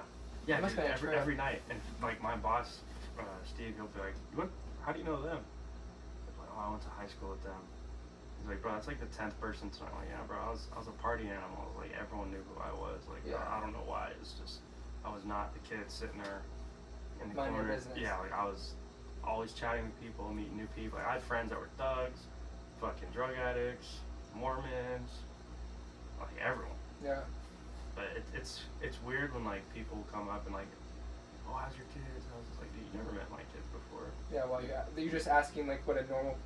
I cannot stand conversation like that. The typical Surface small level, talk. Yeah, I'll have people ask me 10 times, I'm like, how are your kids? I'm like, I don't care. Yeah, I'm like, oh, they're good. Like I don't, like, I'm cool with you, know, like, I knew you from the past, but you've never hit me up to hang out, bro. Yeah. Like, but also, I think they're just, like, awkward and they're probably anxious. Yeah. I love seeing people I know, though. Like, it's the best feeling, dude. Especially, like, well, people are asking me, like, you're still here, bro? I'm like, yeah, well, you're still drinking here, man. Like, yeah, I've been there 4 years. When are you going to wrap it up? Fuck, I don't know, dude. Should have a deadline, but you're making good money. Yeah. But you have to have something else set up. Yeah, exactly. Like, Jose was trying to get me to quit, and I was like, bro, like, Alicia doesn't work. Yeah. My wife doesn't work. You 2 jobs, pay my bills. Yeah. She like, right now, it's a perfect, especially because I'm not, like, when I was fucking using drugs and drinking a lot, it was bad to be in that environment, because I'd be watching people drink. Yeah. And I'd be, like, watering at the mouth, bro. Like, now, whenever someone, like, take their beer before they're leaving, I just smell it. Yeah. And I was like, ooh, that's Michelob. Or I could tell, dude, that's how much of alcoholic I was. I could smell it and tell you what kind of beer it is. Most people just like, oh, it smells like beer. I'm like, Dos Equis, Modelo. Let me ask you this. If you ever fall off the rocker, I know you're not going to, but what do I need to tell you to get you back? Fuck. Say, hey, remember how you felt that day that you ruined your life? Okay. That's what's been keeping me sober, is anytime I've had the chance to fucking drink or anything. Like, I went out twice this week to Champions. Like, one of my homies he was a cop for a while, but he was in town, and I was at Champs. No urge to drink, bro. Because anytime, like, I think about, oh man, I'll just have 1 or 2, I think. You know what that turns into? Do you remember what it did to your life, bro? You ruined your fucking marriage for a little bit. You almost lost your kids over it. Yeah. Over what? Drinking for a night and killing your body. Yeah, killing your body, feeling like shit the next day, having anxiety is what one of my coworkers, Sarah, she always she gets anxiety. Or you wake up, like you're acting a fool the night before. You're like, yo, what did I do that I don't remember? And like the other people saw it, or like, did I say something? Like, bro, I'm totally unfiltered. Like, when I'm drinking, I'll say racist ass shit on accident. Not even trying to. Like, it'll be like, I'm half Mexican, so I crack Mexican jokes. But so, like, one of my homies like, hey, you want a taco? Or I'm gonna get a taco. I'm like, yeah, of course, you fucking beaner. You know? So I'm like, and I think the next day, I'm like, damn, bro, I should not have said that. Like, what if he took that the wrong way? He didn't know I was just joking. Yeah. And you just have that, like, edge to you. Yeah, it's anxiety, bro. It's the hangover anxiety. Damn, dude. I don't miss drinking. I don't, like, in the moment, it was fun, but it definitely helped me stop thinking, what about that day, how you felt, where you fucking had that gun in your hand and you were gonna do it, bro. Yeah. And then also what you can add to that thought pattern is, like, if you continue drinking or you go back on it, dude, it just shortens your life. Yeah. For sure. And the science is coming out now, more than ever, but, like, you want to be around for your kids, dude. Yeah, I don't want to have to get my fucking kidneys filtered through a dialysis pump. And that takes your time. You're there 3 times a week, dude. Like, all that shit. Yeah, I definitely. Your body's a fucking temple. They got that right, dude.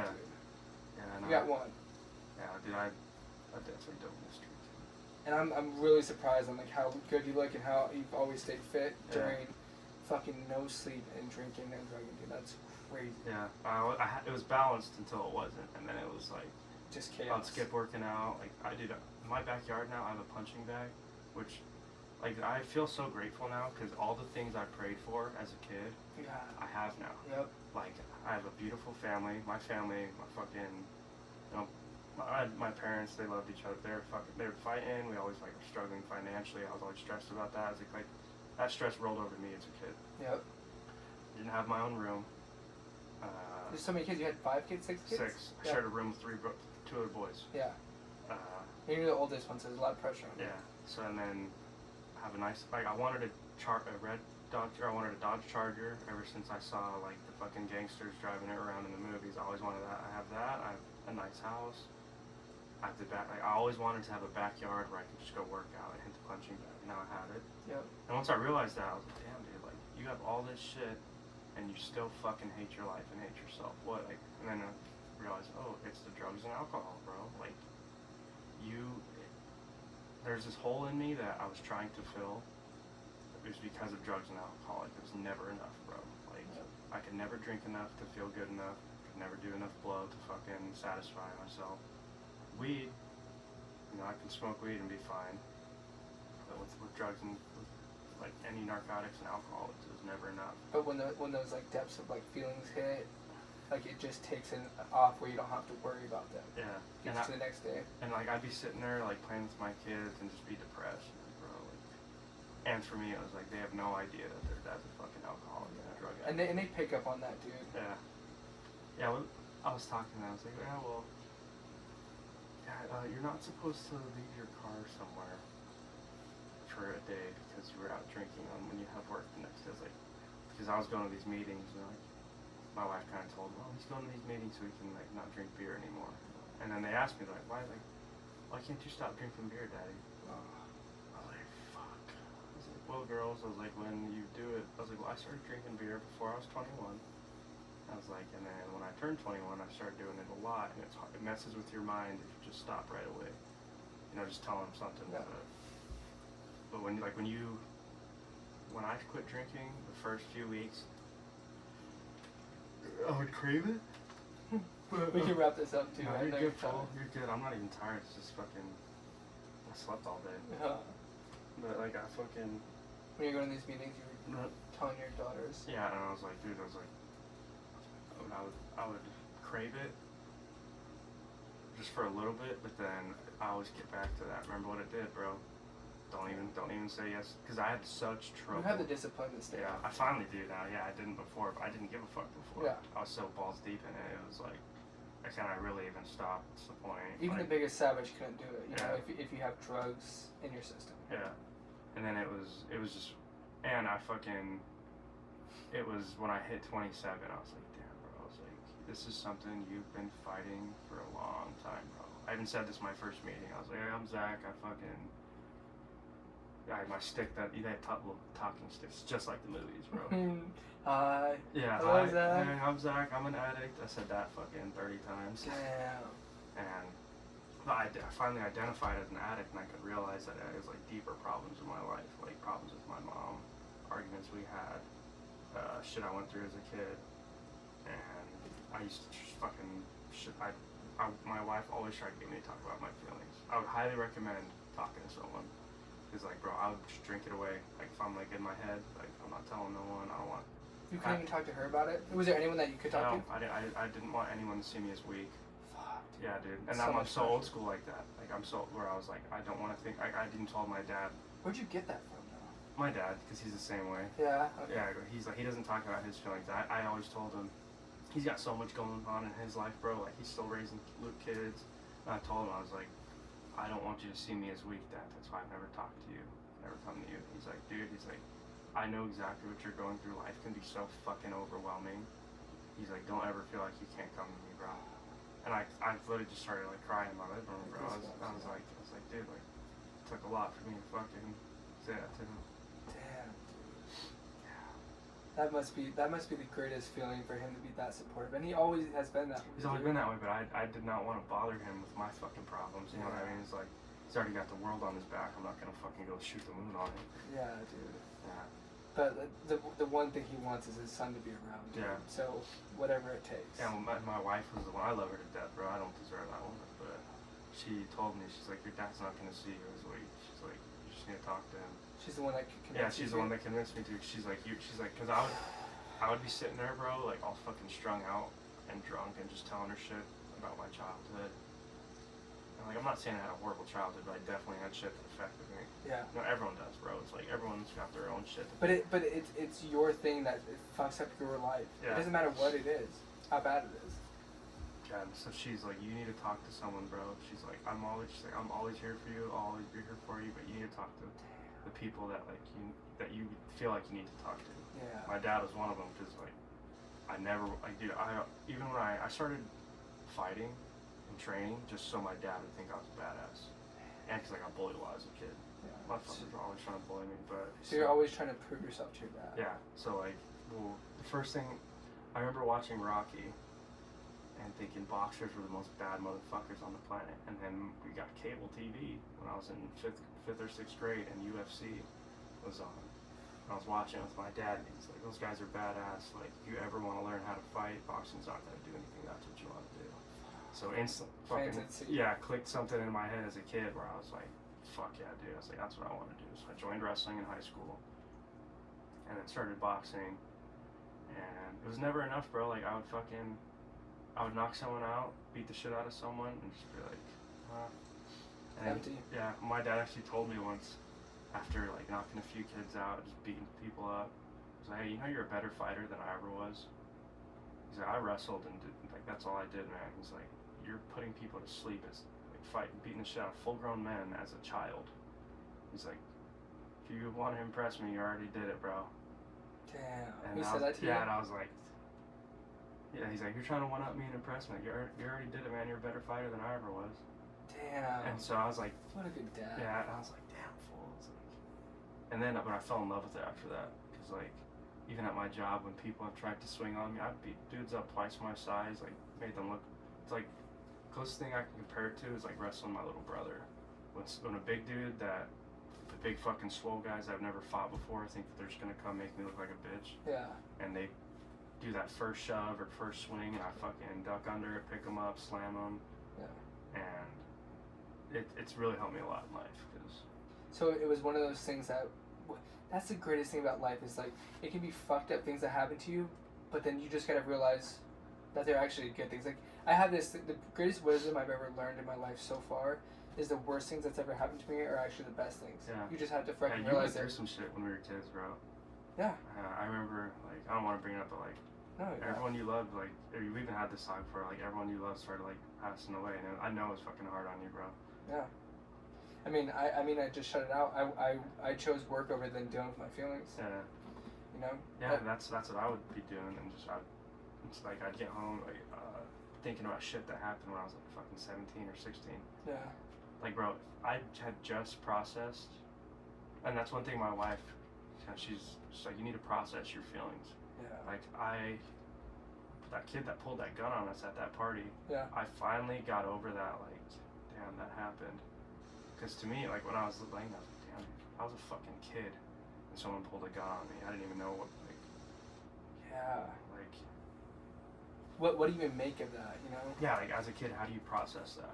Yeah. I process it as an adult. Like, and that's what I was starting doing. I was like, I'm not like, oh, I'm thinking about everything bad that's ever happened to me. Like, I would think about it, but all right, dude, you need to get over the fact that it happens. I had all this years of rage and shit bottled up where nothing, like, that's why I was such a good fighter. Yeah. And I'm not, like, the greatest, but it's hard to knock me out because I was so angry you could hit me, and I would just make me angrier, and I would just fucking unload all the rage I had for years, just fucking. And it was never enough, bro. I'd beat someone up and be like, all right, where's the next one? Yeah. Damn, dude. You know, one of the biggest regrets I have is when I stopped hanging out with Big B. And he lost his dad, dude. Yeah. Because his dad, he lost him to alcohol. Well, he stopped, I love him, but he stopped hanging out with us, bro. I would hit him up, but it's when he... No, you stayed by his side then. Yeah. And then he started probably being reclusive when he started doing, like, harder drugs. But for me, when I lost my family, it's like... For you, it's like, bro, I already been through that. What the fuck are you, like, get over it, almost, you know? I think he was, like, a reminder of what I just went through, you know? And that was fucked because he was there for me. We were in diapers together, lived across the street. I remember the pictures on your fucking, at Mary's house and on your mom's wall, like... Yeah, dude. Like, you guys sitting in the fucking leaf pile. Yeah. Oh, I still have your chest. I should have brought that shit. Dude, you still have that? Just get fucking... Well... I'll bring it next time, or come over to my house. I'll just get it from... How old are your girls? 8. Oh my god. Okay, my daughter's about to turn 8 in 2 weeks, so we gotta have a play date. For real. I have a Traeger at my house. We fucking smoke some meat, come over. Think we can do it the next few weeks? I'm going camping this weekend, but... This coming weekend? Okay, the week after, come over, because I'm having a barbecue next Sunday. Yeah, I'll do another one. Who's going to be there? Just Brian Sasser, Jose, and some fools from Whiskey. I invited all the new guys. Okay. Because, dude, I've watched like 30, 40 people go through that bar. I'm the last one standing. Yeah. Me, my homie, and Andrew. Yeah, the last 2 that were there when I got hired. Yeah, that's crazy. Pull up. What, the kids are gonna be there, so I can bring my kids? Yeah. Okay. Yeah, well, you'll have them. Yeah, just bring them. I have a pretty nice backyard. I got turf all over. That'd be awesome. Got hella toys. I learned as an adult that we have to set a date, or otherwise responsibilities get in the way and you won't fucking do it. It's like when you go drinking with your boys, yo, let's go to fucking wherever. Yeah. Like the crazy plans you start with your homies when you're faded, and then it never falls through. Never. It's always something different. Like, dude, I was so happy when I was actually able to get you to Black River, because we had talked about that since elementary school. Yeah. And you had just never been able to come, and then that one trip I remember sitting there with you, Brett. I didn't even say anything about this, but I remember sitting there with you. I was like, dude, we finally fucking did it, man. This is something we've been talking about since we were kids. You know what we gotta do is an annual trip, dude. Yeah. I think we gotta do an annual camping trip every year. That trip was tight, bro. Who went with us? It was Mario, D-Tron. Was it? I don't think Jake went. No. You. Your dad. My dad wasn't there. I thought your dad No, it was. was my brothers. Oh yeah, your brothers. I keep thinking your dad was there. Yeah, it was when the fucking Chupacabra. Yeah, no, that. Do you remember the turkeys? Kinda. Bro, yeah, with Dakota, he's like, yo, you put a speaker over there across the river, and he's like, no way that's real. And then he started screaming, and then just doing it back to us. Was it real turkeys? Yeah. That's fucking. Yeah, I see turkeys there every time. I've seen bears, coyotes, mountain lion. I've never seen a mountain lion, but I've seen their prints and smelt their piss. I was on the trail once and I just see like a fucking Goliath cap print. I smell pee. I was like, we need to leave right now, boys. Like, that's sketchy. Yeah. Do you remember the camping trip with me, you, Jake, and Dak in high school? And I stole Dak's Doritos, the only food he brought, and planted it on Jake. Yeah, the salsa verde chips. The salsa verde chips.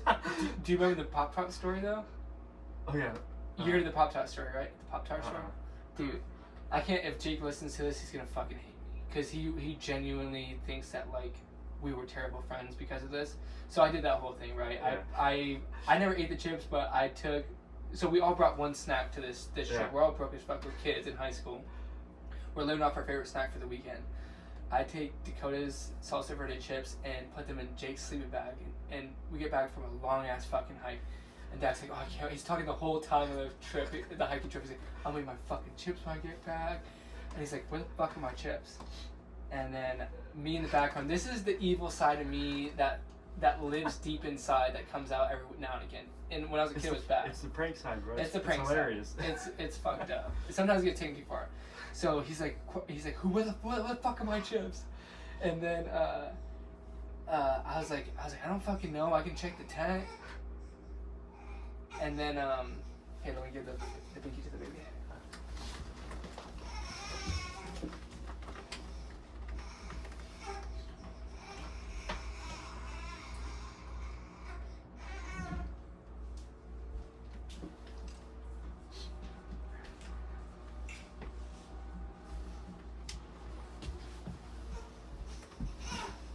This will be the last story, then we'll wrap it up.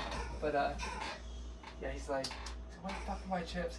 I don't remember how it transpired, but anyway, Dak ended up like searching through the fucking tent, pulling everything apart. He finds the chips and Jake's leaning back. He's like, you fucking took my chips. Jake's like, I didn't take your fucking chips. I remember that, bro. I was drunk as shit off Jaeger. Yeah, you fucking, you snorted Jaeger that trip. Yeah, I did a whole shot and I was like... And you also ate a fisheye during that trip. Yeah. Too. So anyway, they're fucking going at it. Jake's like, why you fucking blame me? I didn't take your chips. And I'm fucking dying inside trying to keep it together. And then we're in the excursion. I think there's like 4 seats, right? So it's Jake in the passenger seat. We're just chilling and hanging out in there, listening to music. Dak in the middle seat, me in the very back. At some point, Jake realizes that I fucking hid the chips from Dakota. Dak, no one ever got into his chips, so he's eating them. He's happy now. He's not mad anymore. But Jake's fucking livid. Like, you did this to me. So he pulls out his favorite snack. It's the Pop-Tarts. It's the Great Value dark chocolate, double chocolate Pop-Tarts. He's just eating them. And then Dak's like, hey, can I get one? He's like, fuck you, bro. And I was like, hey Jake, can I get one? He's like, fuck you, especially not you. And he's like, actually back here. He's like, he breaks half. He's like, you can have this. And then he's like, oh, thank you, bro. And then they start eating it, and they were laughing because they're like, I can't get any. And then every time Jake gives one to Dak, they're gonna have to give it to me. So dude, we go through his entire fucking box, dude, and we ate everything. And on the last one, he sees me take a bite because they're laughing, but me and Dak are laughing at him. So I got him twice. And when Jake catches me eating the fucking Pop-Tarts, dude, he is fucking livid. Like, he did not want to be friends with me anymore. And then I brought it up for years after that. Like, once in a while, and he just fucking pissed. That's hilarious, bro. Yeah, it was a good time. Alright, we're gonna wrap it up because the baby's screaming. Alright, guys. But thanks for having me here, fool. yeah, dude, I love you. I love you, man. Dude, we've been friends for a fucking long time. 20 years, fool. Yeah. And we honestly haven't spent a lot of quality time together. This was a good time to This actually was one-on-one. This is right in the 5th grade, right? I used to go to your house every weekend. Yeah. You know what we should do? We should stroll through our own neighborhood, like maybe like Pull up, fool. I'll fucking drive to my house. I live 2 miles away. we should walk through it. Just like when we take the kids, we should go on a nightly walk through there. Let's go to Enid Park. Yeah. It's fucking pretty dope there now. Yeah. They got it all nice. Yeah, well, we're not fucking being degenerates and smoking weed at the park and doing dumbass shit. Sneaking out with girls in the neighborhood. Fucking like playing on Ouija boards. Yeah. Fucking crazy. Okay. Alright, dude. Hell yeah. Alright, see you guys. Later.